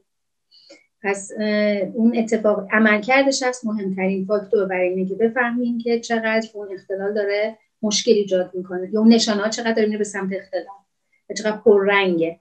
این یک علامت. پس علامت معیار فانکشن های این زندگیش چقدر به هم ریخته تو هر حوزه اجتماعی، اقتصادی، فردی، روابط عاطفی، چقدر داره تو همه اینها نشون میده که داره به صدمه میزنه. اسکیزوید یعنی همون چیزی که یکی دو از بچه‌ها گفتن منزوی بودن. دقیقاً فرد تقریبا تو همه جوانب زندگیش از ارتباط فراری، هر نوع ارتباطی خب براش معنا و مفهوم نداره. حتی عضو خانواده بودن، اولین ارتباط ما این که عضو خانواده باشه، جدا چه خانواده باشه، احساسی به خانواده داشته باشه، نه تمایلی داره و نه لذت میبره، براش هم اهمیتی نداره. یه جهان اوتیستیک برای خودشون دارن. اوتیست یا اوتیسم یعنی چی؟ اسمش رو شاید شنیده باشین، اختلال اوتیسم. بخوایم ترجمهش کنیم میشه در خودماندگی. بچه‌هایی که دچار اوتیسم هستن جهان بیرون براشون معنا نداره، فقط تو اینجا تو دنیای خودشون هست. یعنی کسایی که دچار اسکیزوید هستن همچین جهان رو تجربه میکنن. پس دنیای آدم‌ها هیچ اهمیتی براشون نداره. هیچ احساسی رو در رابطه با آدم‌ها تجربه نمی‌کنند. هیچ احساسی. یعنی آدم‌ها انقدر براشون بی‌اهمیت، اینکه مهم نیست تو تحسینش می‌کنی یا داری سرزنشش می‌کنی. هر دوتاش براش بی‌معنیه. ساعت تو تحسینش هم بکنی همینجوری بهت نگاه می‌کنه. سرزنشش هم بکنی همینطوری بهت نگاه می‌کنه و اصلا وجود تو براش ذره اهمیت نداره. این مهمترین ویژگی آدم‌های اسکیزوید هستش. هوش هیجانی بسیار پایینی دارن. هیچ کدوم از اون احساسات نه شور و شوق درشون دیده میشه، نه خشم و اضطراب درشون دیده میشه، نه غم دیده میشه. هیچ کدوم از اون هیجانات رو تجربه نمی‌کنن. بیشتر از اینکه درگیر آدما باشن، درگیر اشیاءن یا گاهی درگیر افکار و ایدئولوژی. اینها براش اولویت داره. مثلا من یه شخص رو میشناختم، این درگیر عتیقه باز بود، اصلا عتیقه کلکسیون جمع میکرد. نه که مثلا برای یه دونه مثلا یه شی واسه این کلکسیونشون تکمیل میشه دور دنیا رو میگردن. یه رادیو مربوط به سازمان نازی 1900 و چند رو این چقدر بهش پول داده و چقدر هم گشته بود تو کشورهای مختلف. اینها براشون اهمیت داره، ولی آدم‌ها ذره‌ای براشون اهمیت نداره. درگیر اینجور چیزها میشن. مود و اتفاقهایی که در جریان روز براشون میفته اصلا براشون اهمیتی نداره. اتفاقات اجتماعی جریان روز و آدم‌ها. کامو یه دونه رمان داره که بیگانه اون اول شروعش در این شخصیت کاملا اسکیزوئیده. رمان با این شروع میشه که بگم خبر مرگ مادرش رو میدن توی مثلا یه جایی مثل آسایشگاه و این عین ربات میره تحویل میگیره، مادر رو میبره مثلا میره تو بعد از ظهرش میره با دوست دخترشه. یا شخصیتی که توی رمان تنهایی پرهیاهو بدم نمیدونم نویسندش کی بود یکی کمک کنه، اونم همچین شخصیتیه، یه شخصیتی که توی زیرزمینه و مسئولینه که کتاب‌ها رو پانچ کنه نه کتاب‌ها رو از بین ببره خمیرشون کنه. ما دنیای اسکیزوئید به هم هرابال ببخشید مرسی نجات هم دادی. اسم خود شخصیت هم یه همچین اسمی داره، آنتا یه همچین چیزی فکر می‌کنم. بعد یه دنیای اسکیزوئیدیه، به خاطر همین توی نویسنده ها پیدا میشه، توی شاعرها دنیای اسکیزوئیدواری که برای خودشون دارن.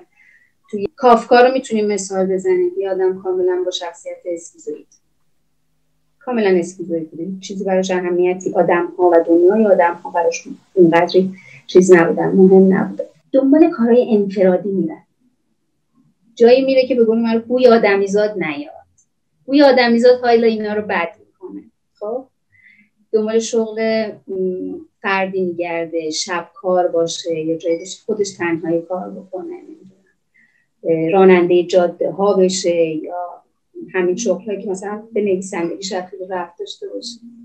لزوما یه خطر توی اینجا وجود داره، هر کسی این شغل رو داره نشانه این اختلال شخصیت نیست، از این ور اونور وصفش نکنه. اگه کسی اختلال این شخصیت این فرمی رو داره میتونیم بگیم که احتمالا ممکنه بره سراغ همچین شغل‌هایی. باز هم با یه چیز دیگه اشتباه نگیم، آدم‌های درونگرا، هر کسی که درونگرا اختلال شخصیت اسکیزوئید نیست، خیلی از آدم‌های درونگرا ممکن دنبال این شغل‌ها برن، شغل انفرادی رو ترجیح بدن.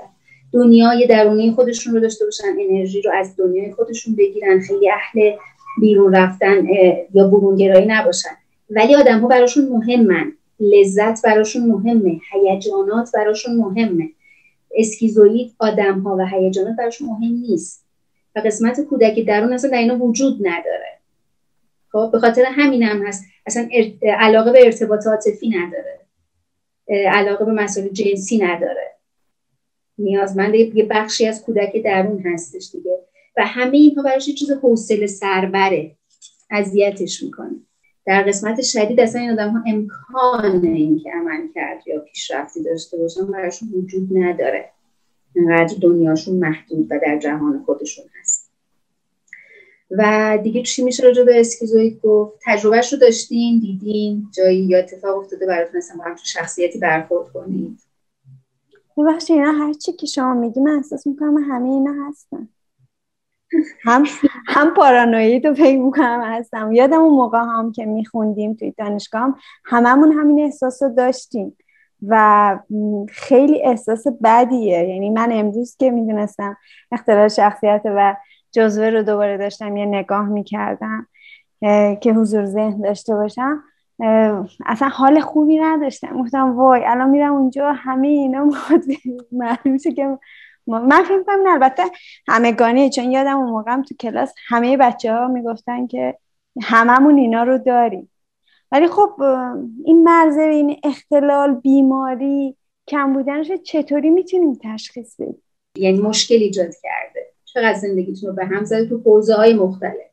به این دلیل یعنی من اگه توی رابطه کاریم، توی استعدادم، توی اجتماع، توی رابطه عاطفی و موفق نمیشم و مدام دارم سیکل‌های عقب‌گرد میرم، به خصوص مثلا یه دونه علت، دو تا علت میتونم براش پیدا کنم. اینم به خاطر اینه که من آدمیم که ویژگی‌های مثلا ترت‌های اسکیزوئید دارم.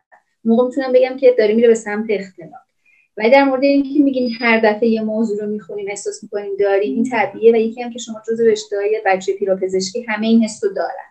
بچه‌های پزشکی، پیراپزشکی و بچه‌های روانشناسی وقتی دارن اختلالا رو میخونن این رو در خودشون کشف میکنن و بعدش خیلی البته سریع از این موضوع رد میشه. این فاز 1-2 روزه و بعدش یک عمر این رو در دیگران تشخیصش میذاریم. اگه متوجه این که دارینش معنیش اینه که اختلال نیست. هیچ اختلال شخصیتی نمیاد بگه من این موضوع رو دارم. ولی واقعا خیلی‌هاشو دارم، نمیتونم بگم ندارم. میتونی آدم درونگرایی باشی، آدم مثلا مردم گریزی باشی، میتونه این ویژگی‌ها رو بده، ولی بگیم اختلال شخصیت اسکیزوئید نه. هیچ وقت یاد شخص با اختلال شخصیت اسکیزوئید نمیفهمه که دچار مشکله. همین که متوجهین یعنی معناهای دیگه داره. میشه حتما برش توی که نشانه اینه که ممکنه که ناشی از طرحواره یه رها شدگی یا بی‌اعتمادی فکر می‌کنم شما داشتین، تمایل ندارین با آدم‌ها ارتباط بشین، آدم‌ها نباشن دنیای من امن‌تره. این ناشی از طرحواره‌تونه. خب نه که اصلا آدم‌ها هیچ معنی براتون نداره. ببینید بعضی از این اختلال‌ها کاملا ضد همن. مثلا اختلال نمایشی در چشم دیگران زندگی میکنه، اختلال اسکیزوئید در چشم خودش. نمیشه شما هم احساس نمایشی بودن بکنید هم اسکیزوئید، چون اینجا میرید گوشه‌گیری میکنید، اصلا مهم نیست دیگران چی میگن راجع به شما. اما در نمایشی اصلا کافیست دیگران یه جمله پایین بالا راجع به شما بگن، همه دنیاتون به هم میریزه. پس نمیشه همه اختلالا رو با هم داشت. دوم این که میگید پارانوید، ببینید در مورد تئوری ملانی کلاین این بودش که اگر شما امنیت رو تجربه نکنید دچار PS میشید، یعنی پارانوید اسکیزوئید.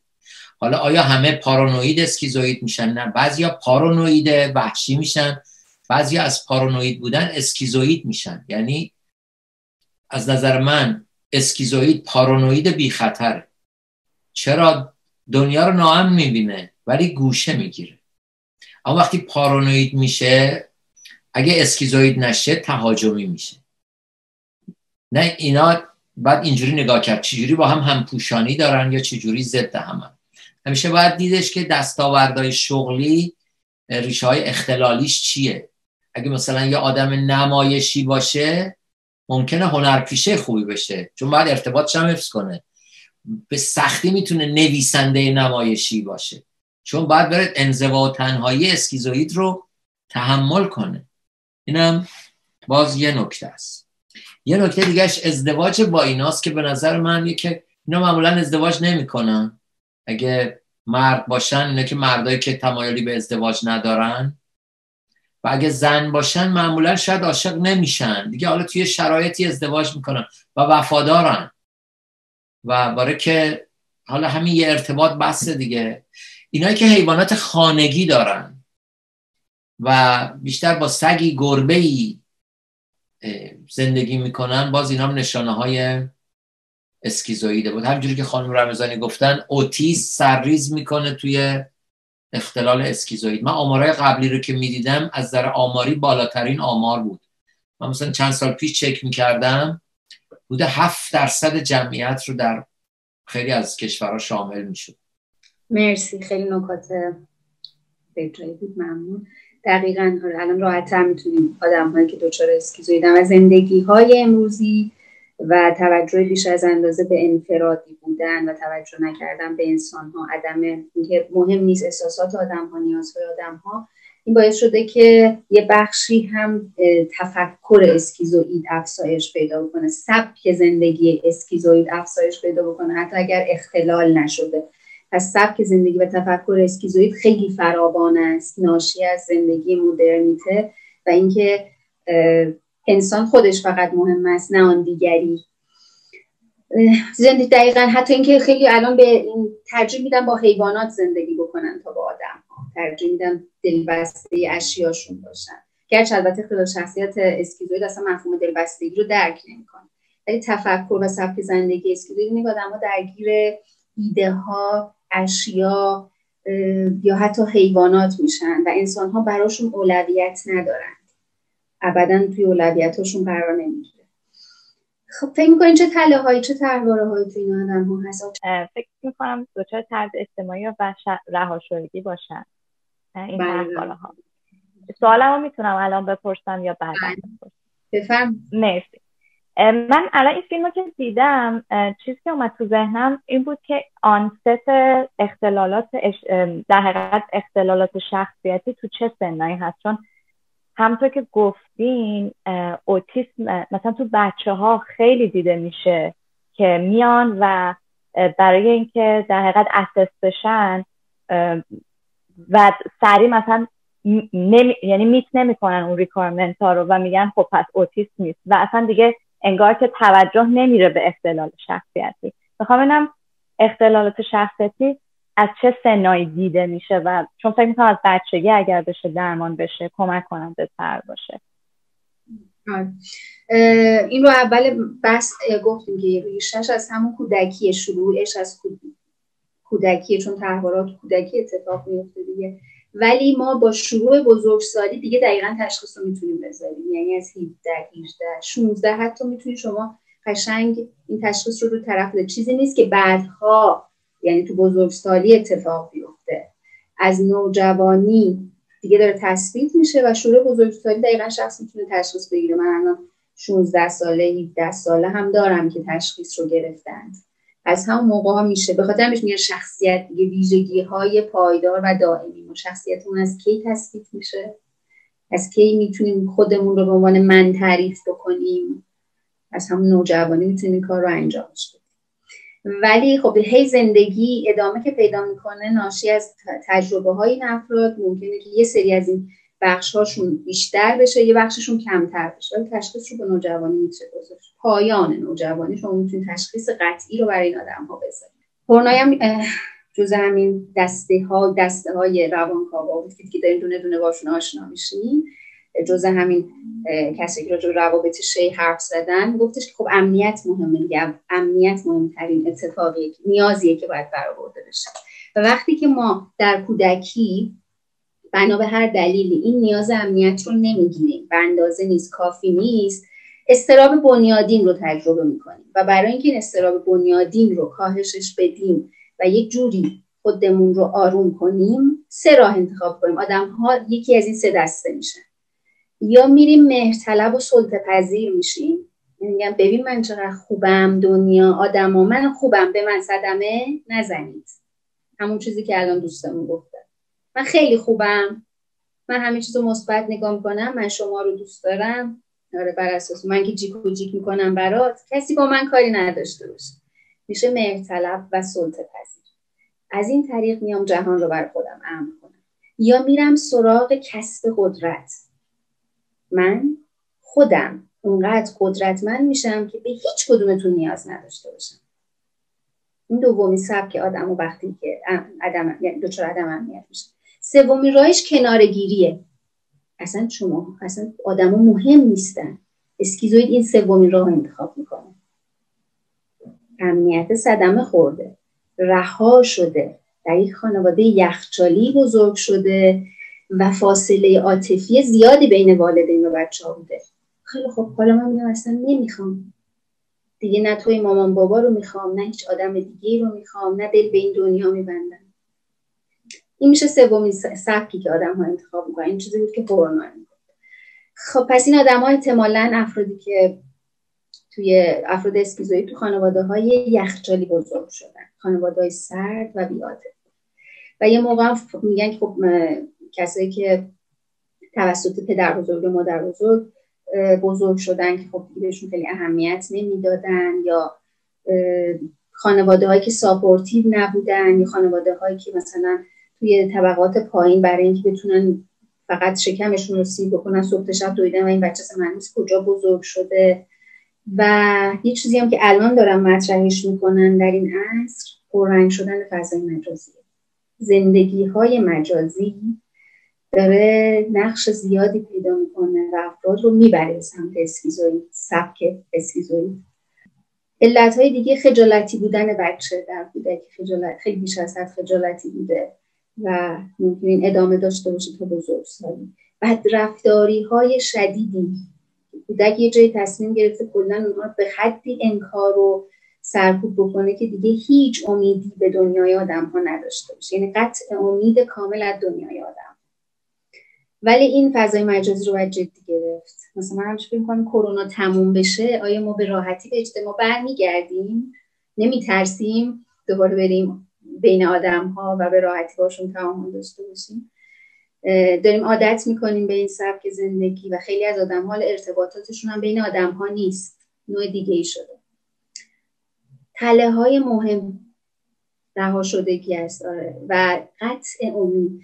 و یه چیز دیگه یادتونه توی فرزند پروری خیلی راجعش حرف زده بودیم، دوباره شخصی بود به نام اریکسون که اومده بود مراحل رشد رو تقسیم کرده و گفته بود هر سنی یه تکلیف داره، یه تعارض داره و حل شدن اون تعارض یه دستاورد داره. خب در واقع این آدم اومده نظریه فروید رو از 5 سالگی تا پایان عمر برده، نظریه طول عمر بهش میگن. اولین وظیفه و اولین تعارض زندگی ما اعتماد در مقابل بی‌اعتمادیه که اگه درست بر اتفاق بیفته و ما اعتماد بکنیم به دنیا، دستاورد اعتماد به دنیا امیده. تو امید داری که میتونی تو مثلث ارتباط با خود، دیگری و آدم‌ها زندگی کنی. آدم‌های اسکیزوئید اون ناامیدی رو تجربه کردن. به قول همونجوری که گفتیم برعکس انگار پارانوید است. خب اگه بخوایم با این آدم‌ها تعامل داشته باشیم چیکار باید بکنیم؟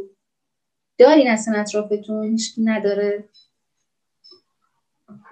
خدا رو شکر هیچ مدلی نه پارانوید حالا بوده نه اسکیزوئید. خب اگه از نزدیکانی باشن که میخوایم باشون مراوده داشته باشیم، بعد ما هم وارد دنیای اونها بشیم. به چی علاقه داره؟ تنها راه ارتباط با این آدم ها اون علاقه اونهاست. مثلا این آدم که من بهتون گفتم ماشین باز، ماشین های قدیمی و اینا، میتونه ساعت ها براتون حرف بزنه.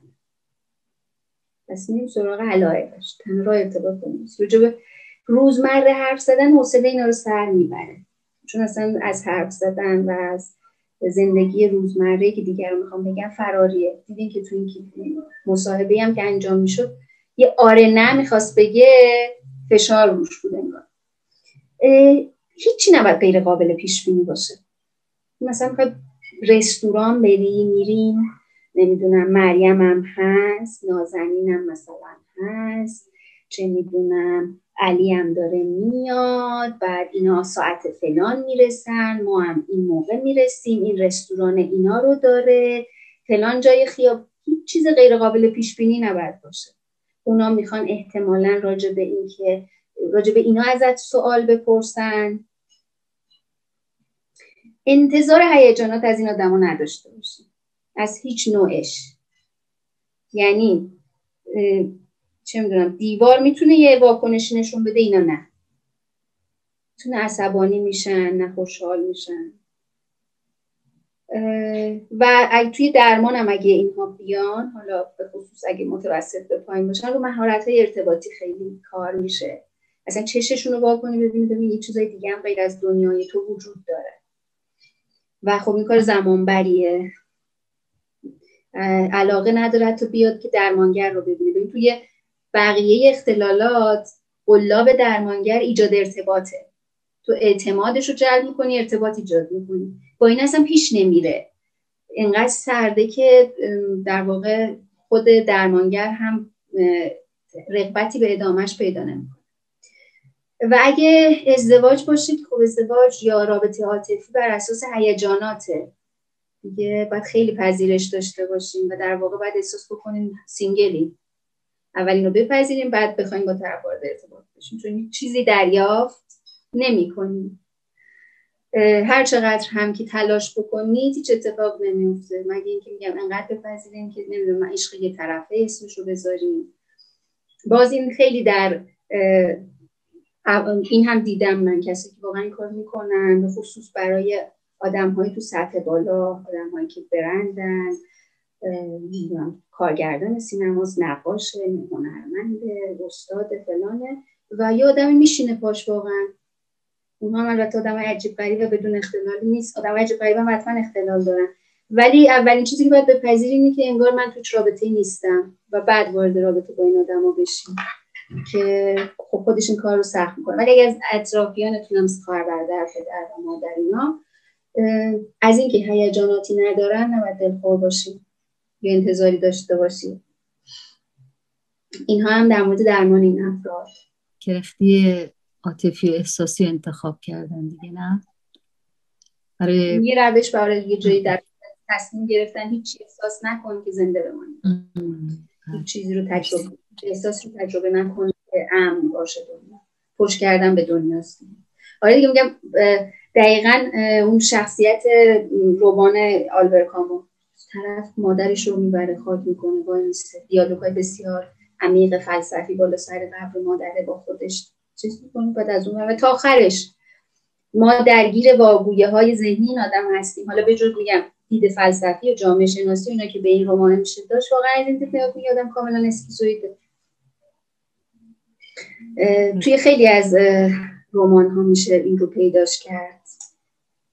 ببخشید خانم رمضانی،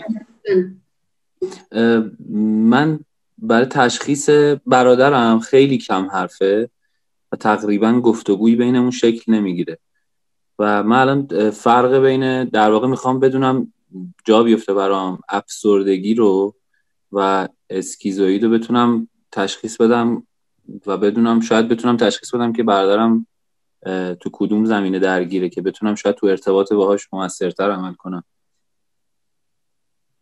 خیلی مرسی این سوال پرسید، من یادم رفت اگر نمیشه افسردگی حرف بزنم. ببینید اختلال شخصیتتون باشه یه الگوی پایدار، یعنی ما همه این ویژگی‌ها رو در تمام عمر تو فرد می‌بینیم. الان اتفاق نیفتاده، الان مثلا 1-2 سال کم حرف شده، الان کنج عزلت گزیده، الان با هیچ کس نمیخواد ارتباط بگیره، یه چند سالی اینطوری شده، این نشانه اسکیزوئید نیست. خب پس ما یه چیزی از نوجوانی می‌خوایم که تا الان باشه، یه الگوی ثابت و تکرار شود. 1 ماه 2 ماه حتی 1 سال 2 سال 5 سال 10 سال هم باز نمیتونه معنی بده. از نوجوانی من باید رد پاش رو ببینم. 1. دومندش هر نشانه های روحی رو نبینید. مهمترین نشانه اسکیزوئید اینه که آدم ها و هیجانات برایش هیچ اهمیتی ندارن.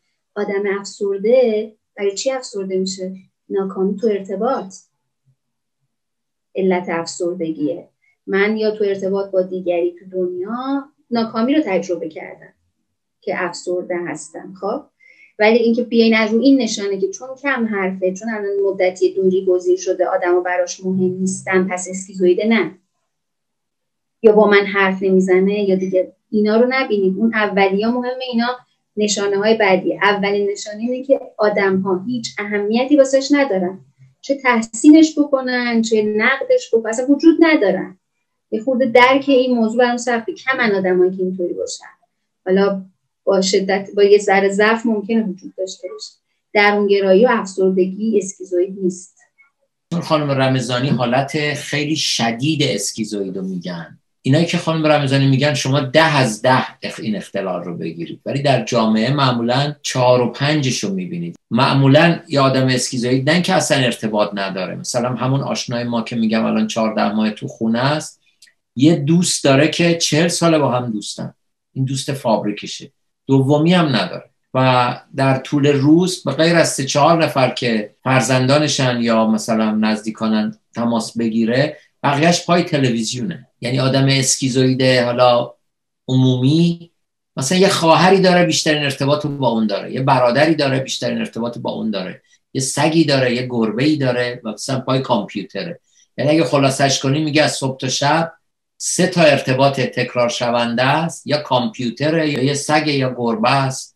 یعنی محدود میشه. اکستریم نبینیم بگیم اصلا هیچ ارتباط براش مهم نیست، ارتباطات براش کم اهمیت تره. دقیقاً اینطوری. من دارم با شدیدترین حالتش رو میگم که هم تو ذهنمون بمونه، هم راحت‌تر بتونیم، یعنی یادگیری راحت‌تره وقتی که به شدیدترین حالتشه. و هی میشه من 100 رو دارم میگم، شما میتونید تصور 90 و نمیدونم 50 و اینا، چون 100 آیت 90 هم پیش ماست. من 100 رو بگم، شما بقیه‌اش رو میتونید هی تعدیل بکنید و کوچکتر بشه. ولی با درونگرایی و افسردگی اشتباه گرفته نشه، چون اینا تجربه غم رو ندارن. افسردگی تجربه غمه که در حالت بسیار شدید تحت اون غمه هم دیگه یعنی فریز شدن اتفاق میفته و آدم‌های درونگرا به دنیا و آدم‌ها علاقه دارن ولی خیلی تمایل ندارن که حالا مثل آدم‌های برونگرا باشن، تو جمع‌ها باشن یا صحبت بکنن، ولی دغدغه انسان‌ها رو دارن، از رابطه لذت میبرن، از تجربه دنیا لذت میبرن و از تنهاییشون هم لذت. فرق بین اسکیزوئید و یعنی چجوری، چون الان شما خیلی از این علائمو که گفتین، خب من برادرم داشت، البته آدم اجتماعی بود ولی کم حرف، فوق‌العاده کم حرف ولی اجتماعی. چجوری میشه تشخیص داد اسکیزوئید رو با اسکیزوفرنی؟ چون میدونم یکی نیستن، ولی خیلی علائم اسکیزوئید و اسکیزوتایپال خیلی موقع بیشتر آمد اسکیزوفرنی در اوایل جوانی من، بخاطر اصلا این از یه طیفن. این چقدر هم خانوادن اسکیزوئید، اسکیزوتایپال و اسکیزوفرنی، اینا روی طیف میذارن و خیلی موقع آدم‌ها که اسکیزوفرنی میشن قبلش توی یکی از این دوتا بودن. قبلش ممکنه که نوجوانی اسکیزوئید داشته باشن، شروع بزرگسالیشون شبیه اسکیزوتایپال باشه و بعدش با استرسور نهایی علائم اسکیزوفرنی رو نشون میدن. هم اسکیزوئید هم اسکیزوتایپال در حالت شدید میتونن توهم هذیان رو تجربه کنن، به خصوص اسکیزوتایپال که وقتی در واقع تشخیص اسکیزوتایپال شخص بگیره، تجربه هایی در طول زندگی، تجربه های کوتاهی از فازهای اسکیزوفرنی رو داره. اسکیزوفرنی هم که بچه میدونید چیه، اختلالی که توش شخص بینش نداره، مثل همین اختلال شخصیت و توهم و هذیان مهمترین نشانشن. بله شما نکته خوبی رو گفتید، دقیقا همینطوری. این از یه خانواده. بریم سراغ اختلال بعدی، اسکیزوتایپال. اینا معروفن به، یعنی یه لقبی هم دارن، جغد. چرا این لقب رو دارن؟ الان رو ویژگیاش میگم، احتمالاً شما خودتون هم شاید حق رو بدین. افکار، رفتار عجیب غریب و دور از ذهنی دارن. یعنی چی؟ حتی ظاهرشون هم عجیب غریبه، افکارشون غیر عادیه و نزدیکترین اختلال به اختلال اسکیزوفرنی اسکیزوتایپاله.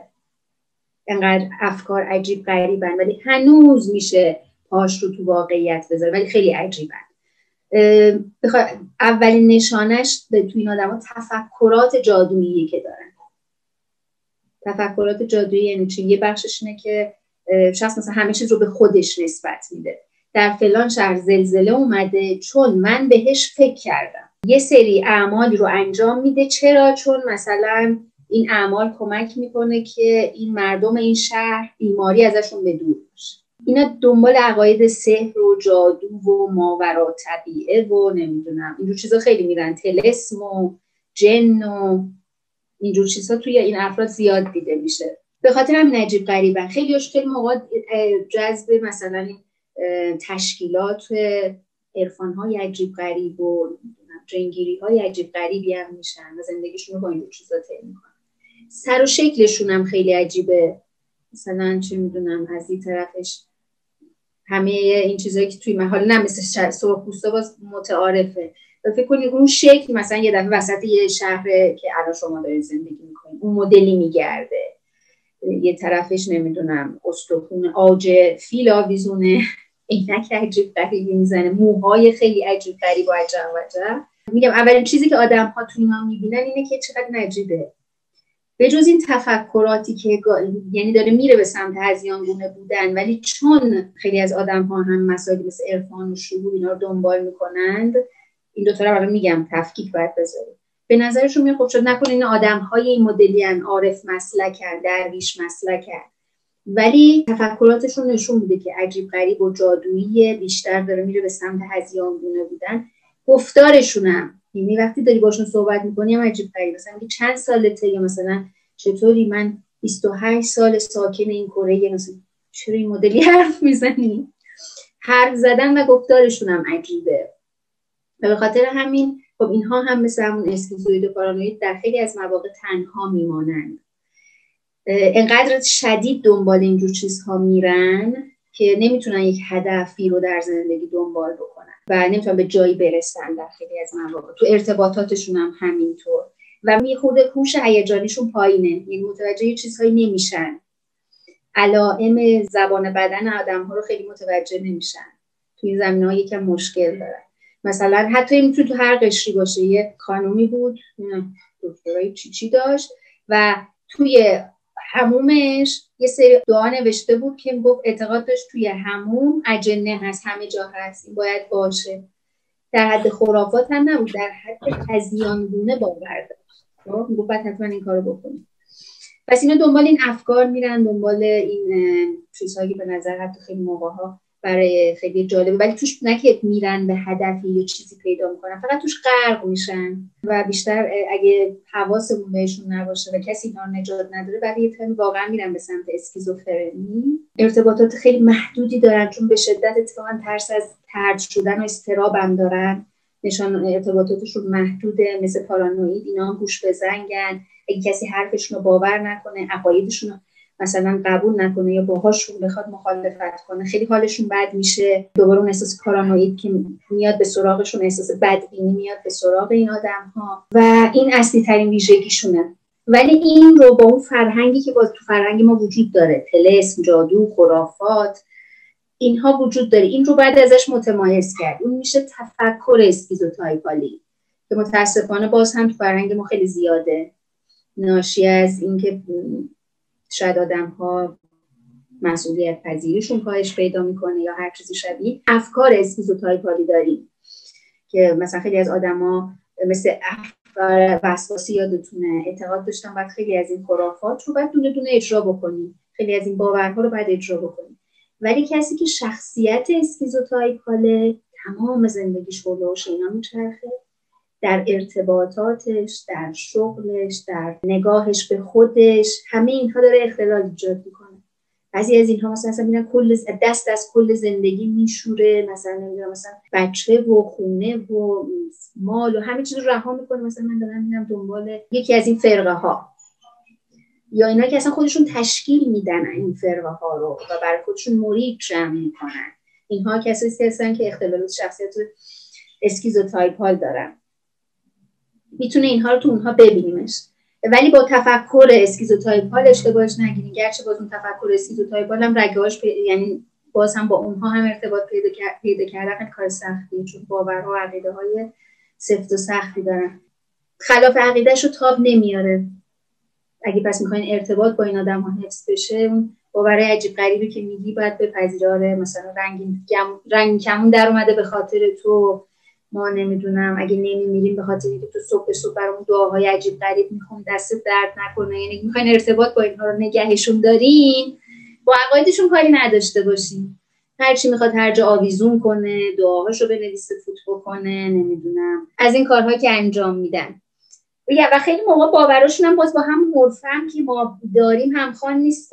یعنی مثلا با هم باورهای خرافی هم که توش هستیم همخوان نیست. و بزرگترین مشکلشونه که اینا خیلی موقع‌ها اگه کسی تو زندگیشون نباشه که ازشون حمایت بکنه، چه مالی چه از هر حیثی، واقعا ممکنه که نتونن خودشون به تنهایی از عهده زندگیشون بر بیان. و تجربه در فاز شدید هم تجربه زمانهایی از مثلا حملات سایکوتیک داشتن که خیلیشون میان مثلا بعضیشون میگن من یه هفته وصل بودم، یه هفته به کائنات وصل بودم، اون یه هفته در واقع حمله سایکوتیک داشته و نمیدونم همه چیز رو بدون مرز میدیده و من با من صحبت کردن، به من اینو گفتن، ولی حمله کوتاهه، یه هفته است. بعدش هم میگه که هی من باید دوباره اون حمله رو من باید به اون درجه از عرفانه برسم و دوباره میخواد بره پدر خودش رو در بیاره که اون تجربه یه هفته ها رو داشته باشه. ولی با 2 موضوع اشتباهش نگیم، یکی تفکر اسکیزوتایپال و یکی هم که آدم‌هایی که میرن دنبال عرفان و شهود و شمن و هر چیزی شبیه این که باز گرچه بعد البته یه ذره تریتای اسکیزوتایپال داشته باشه که دنبال اینجور چیزا بری کلاً، معنیش هم باز اختلال نیستش. خیلی هم استعداد خوب برای مصرف مواد دارم، نمیشه که بری دنبال عرفان و سرخپوستی و نمیدونم این فرقه بازی ها بعد تو اونا دود و دم نباشه. اونا به خاطر همین مصرف کننده هستن، چون به تجربه های این مدلشون کمک میکنه طبق اون چیزی که خودشون باور دارن و مثلا این گونه تجربه های عرفانی بازتر میشه. باز میگم این اسکیزوتایپال رو با اون چیزی که باز توی عرفان های مثلا بعضی از عرفان رو تجربه میشه یه خط فاصله بذاریم. این بینش نداره شخص، اصلا تجربه هاش واقعا برای خودش هم معنا نداره، دستاوردی نداره، درکی از اون تجربه هایی هم که اسمشو میذاره تجربه های خاص نداره، خیلی بی ربط صحبت میکنه، قابل فهم نیست کلامش، قابل انتقال نیست، هدفی حتی از اینها نداره و یه زندگی بی هدفی هم تجربه میکنن. و میگم اگه کسی حمایتشون نکنه تحت فشار اقتصادی و حتی حمایت های دیگر، تحت فشار اقتصادی نمیتونه زندگیش رو خودش اداره بکنه. و مثل اسکیزوئید ها هم یه کمی دوری گزینن، نه که آدم ها رو دوست ندارن، برای اینکه توان ارتباط ندارن. توی ارتباط با آدم ها چون آدم ها اینا رو نمیپذیرن، خودشون هم قسمت پارانویدشون میاد بالا و احساس طرد شدگی میکنن. این در مورد اسکیزوتایپال ها. کسی راجع به اینا سوال نداره؟ اینا جذابن؟ من تصورم این است که جاهایی که علم به اندازه کافی نتونسته مشکلات سلامتی مردم رو حل کنه، مثلا در روستاهایی که یه خورده دور از شهر بودن، یا مثلا در جنوب ایران، شما کتاب ترس و لرز ساعدی رو ببینید یا فیلم باد جن رو ببینید، اینا نمونه ای از درایشات اسکیزوتایپاله. مثلا انقدر دعا بخونن برقصن یارو رو تکون بدن تا جن از تنش بره بیرون. این نیست که اینا اگر واقعا علمی تر تفکر نقادانه پیدا کنن خب در میان ازش، ولی باید دیدش که کجا باورش شکل گرفته. تفکر خرافی که همه جا هست، اونی که خیلی باورش میکنه چیه؟ یا پیرزنای مذهبی یا سنتی قدیمی هن که از سطح علمی زیرو در این حال دنبال یک نظام علل و معلول میگردن، وصلش میکنن به کائنات. دیشب بچم سرما خورد چون من یادم رفت دعامو بخونم. این یه مدلشه، ولی فقط هم خاص کشورهای عقب افتاده نیست، به ویژه در آمریکا خیلی این مدل. کسانی که شما مثلا این جریاناتی که الان اسمش یادم نمیاد، این گروهی که دست جمعی خودکشی کردن و رهبرشون پشت بلندگو واسطه بود میگفت خودتون رو بکشید، درست مثل که از این هواپیما میایم پایین سوار یه هواپیمای دیگه میشین. مرگ فقط فاصله سوار شدن به یه هواپیمای دیگه است. وقت رو هدر نکنید. و اینا فیلماش هست رو یوتیوب میتونید ببینید، راحت خودشونو میکشن. کنار رود گنگا که میرید انواع و اقسام این به اصطلاح باورهای اسکیزوتایپالی رو میبینید. در کنار هر امامزاده‌ای حتما 2 تا از این اسکیزوتایپالا پیدا میکنید و یه مش باورمند به اینا رو. چی شده یکی اسکیزوتایپال میشه؟ من بیشتر فکر میکنم اینجا اختلالی است که تو دل بافت فرهنگی شکل میگیره، به ویژه وقتی که شبه علم میاد جای علمو میگیره. و همونجور که شما هم گفتین دقیقاً توی محیط، یعنی اولین بستر ایجادش خانواده و فرهنگی و محیطی که آدم‌ها این رو می‌بینن. وقتی با خانواده بزرگ میشه که اینها توش وجود داره، یعنی خانواده خودش ترت‌های اسکیزوتایپال رو داره، به احتمال خیلی زیاد بچه هم خودش این رو خواهد داشت. و خانواده‌ای که توش سابقه اسکیزوفرنی و بایپولار، یعنی اختلالات شدیدی که اختلالات شدید وجود داره، به خصوص اسکیزوفرنی، شخص ممکنه این حاد رو تجربه نکنه، پله‌های پایین‌تر که اسکیزوتایپال هست رو تجربه کنه. خانواده‌هایی که پیام‌های متناقض توش خیلی زیاده. یعنی چی؟ مثلا یه روز مثلا بهش میگن که باید مهربون بود و فرداش به خاطر اینکه به همکلاسیش خوراکی داده شدیدترین تنبیه‌ها رو میشه و این بچه اصلا نمیدونه چی درسته چی غلطه. خانواده پر از تناقض در هر چیزی وجود داره. به خاطر همین پناه بردن انگار به یه جهان دیگه‌ای، واسه شدن به یه جهان دیگه‌ای رو میخواد برای خودش انجام بده. اینها 3 تا مهمترین دلیل‌هایی که وجود داره این هاست و مطمئناً که خب مسائل ژنتیک و مسائل نوروسایکولوژی هم مطرحه. تحواره‌هایی که توی این افراد وجود داره، اولیش مطمئناً رها شدگیه، چون اینها اومدن همچنان موضوعینه. من احساس امنیت نمی‌کنم، همون چیزی که گفتم. برای ایجاد امنیت چی می‌خوام؟ حالا این ایجاد امنیت رو من یه جور دیگه برای خودم خلق می‌کنم. یه جهان دیگه‌ای خلق می‌کنم. یه جهانی که حالا بر اساس اون باورها و تفکرات و خرافات، اون حواسش به من هست. آدم‌ها حواسشون به من نیست ولی اون حواسش به من هست. این یه راه حل برای این که من دنیا رو برای خودم امنش بکنم. پس رها شدگیشون رو اینجوری جبران می‌کنن. بعدیش دوباره بی‌اعتمادی، بدرفتاریه. توی آدم‌های اسکیزوتایپال هم دیده میشه. در صورتی که آدم‌هایی که واقعا میرن دنبال عرفان یا چیزهای از این دست، یه صلح درونی دارن. آدم‌های اسکیزوتایپال پرخاشگرن، بسیار متعصب و پرخاشگر هستن و تریت‌هایی از پارانوید رو دارن، به خاطر اینکه این در واقع جایگزینی رو برای این انجام دادن که دنیای بیرحم خودشون رو امن بکنن. بعدی طرد اجتماعیه، مثلا عجیب غریبن دیگه، به خاطر دنیا میخوام بمونن یه قسمتی که اصلا با آدم‌ها متفاوت باشن. آسیب پذیری تو طرحواره بعدی این آدم هاست. من انقدر ترس از آسیب دیدن دارم که باز برای خودم جهان و موجودات دیگه خلق میکنم که اون حواسشون به من باشه.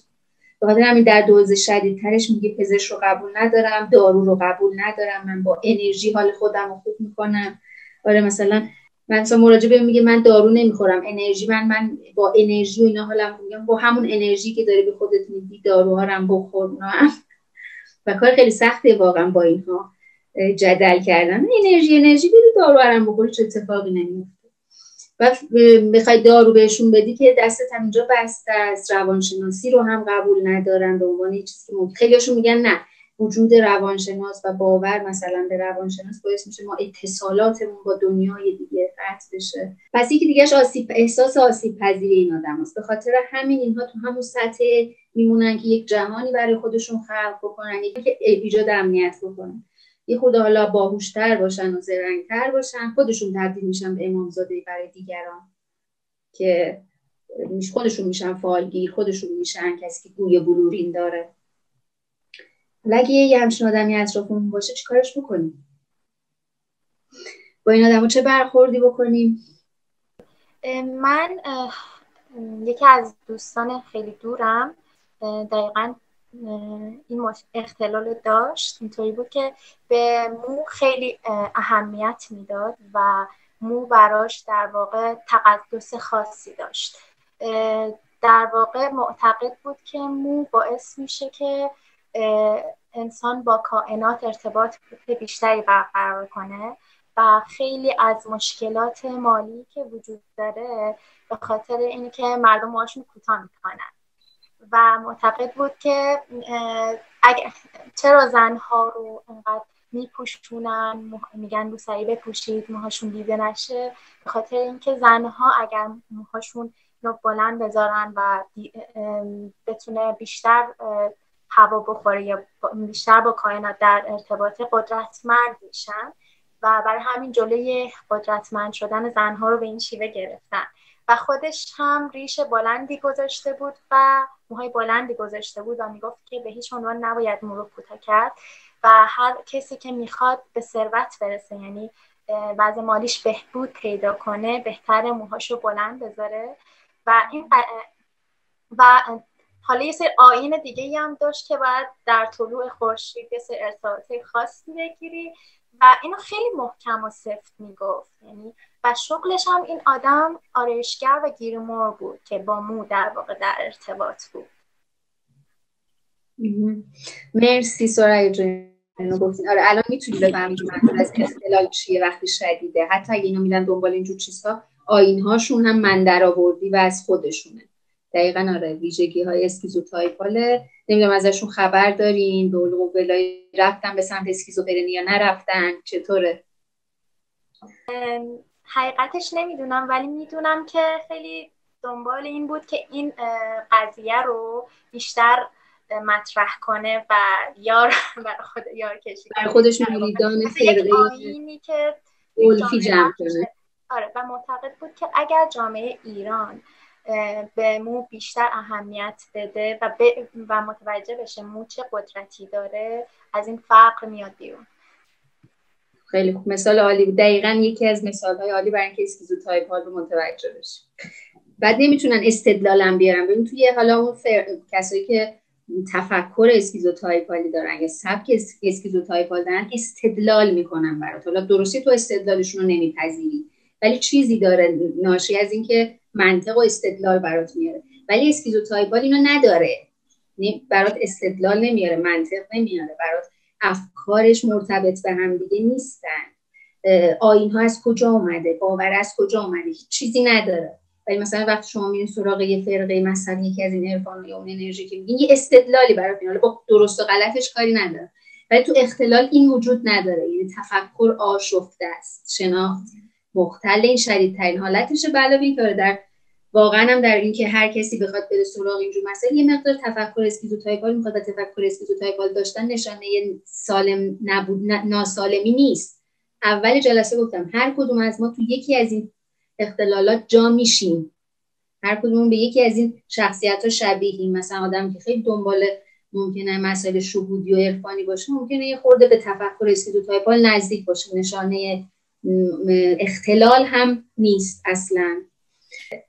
ولی اکثرا توی متوسطا اینطوریه که یه بستری وجود داره دقیقاً همونطوری که شما میگین و حالا مشکل تفکر سایکوتیک هم بهش اضافه میشه اسکیزوتایپال. توی یه روستایی بود توی استان کرمانشاه تقریبا شاید 35-6 سال پیش حدوداً، یک دختر بچه‌ای بود که اعلام کرده بود خواب دیده و شفا میده و کسی هم شفا پیدا کردن.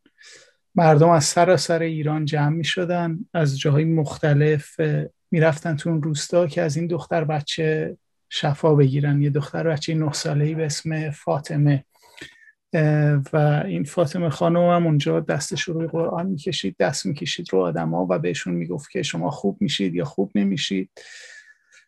خب من شانس پیدا کردم که بتونم برم از اون وضعیت فیلم بگیرم، در واقع به صورت مخفیانه فیلم بگیرم چون اجازهش نبود. و اتفاقا از اون کسایی هم که خوب شده بودن، یعنی این که مدعی بودن که شفا پیدا کرده بودن در اثر کارهایی که فاطمه کرده، با اونها هم صحبت کردیم، از اونها هم فیلم گرفتیم که نمونه‌هاش توی اون فیلم هست و قصه خیلی جالبی بود دیگه. تمام جمعیت، من تو اونجا کسانی دیدم که اومده بودن شفا بگیرن که خودشون پزشک بودن، پزشک بود و مثلا از گرگان، از اطراف گرگان پاشده بود اومده بود اونجا اطراف کرمانشاه که برای بچه‌اش شفا بگیره.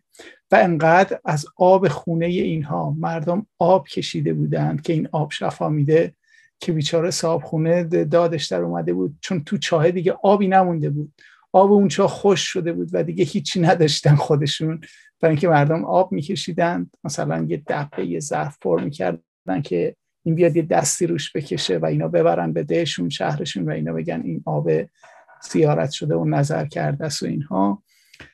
خلاصه اون قصه یه مدتی ادامه پیدا کرد، بعد دیگه جمع شد، اون دختر بچه هم ماجراهاش جمع شد و بزرگ شد. اونا از اون روستا کوچ کردن اومدن توی شهر. الان اون دختر خانم هم که در واقع به من میگفتش که یه شب خواب دیده که امام خمینی و حضرت علی و حضرت محمد شب اومدن به خوابش گفتن که تو برو مریضا رو خوب کن بیار تو بیمارستان ما. بعد یه بیمارستانی داره توی آسمونا، هر شب من دست مریضا رو میگیرم میبرم تو آسمون تو بیمارستان. 3 بیمارستان داریم، بیمارستان حضرت علی، بیمارستان امام خمینی و بیمارستان حضرت محمد. مریضا رو شبا اونجا بستری میکنیم که اونا خوب بشن دیگه. و بعد من گفتم خب اینا رو کجاها میبینی؟ فقط توی خواب میبینی؟ میگفت نه، بعضی وقتا تو بیداری هم میاد. مثلا یه بار تو مدرسه‌ام که سر کلاس نشسته بودم، فرشته اومده بود سر کلاسم بهم گفت بیا کارت دارم.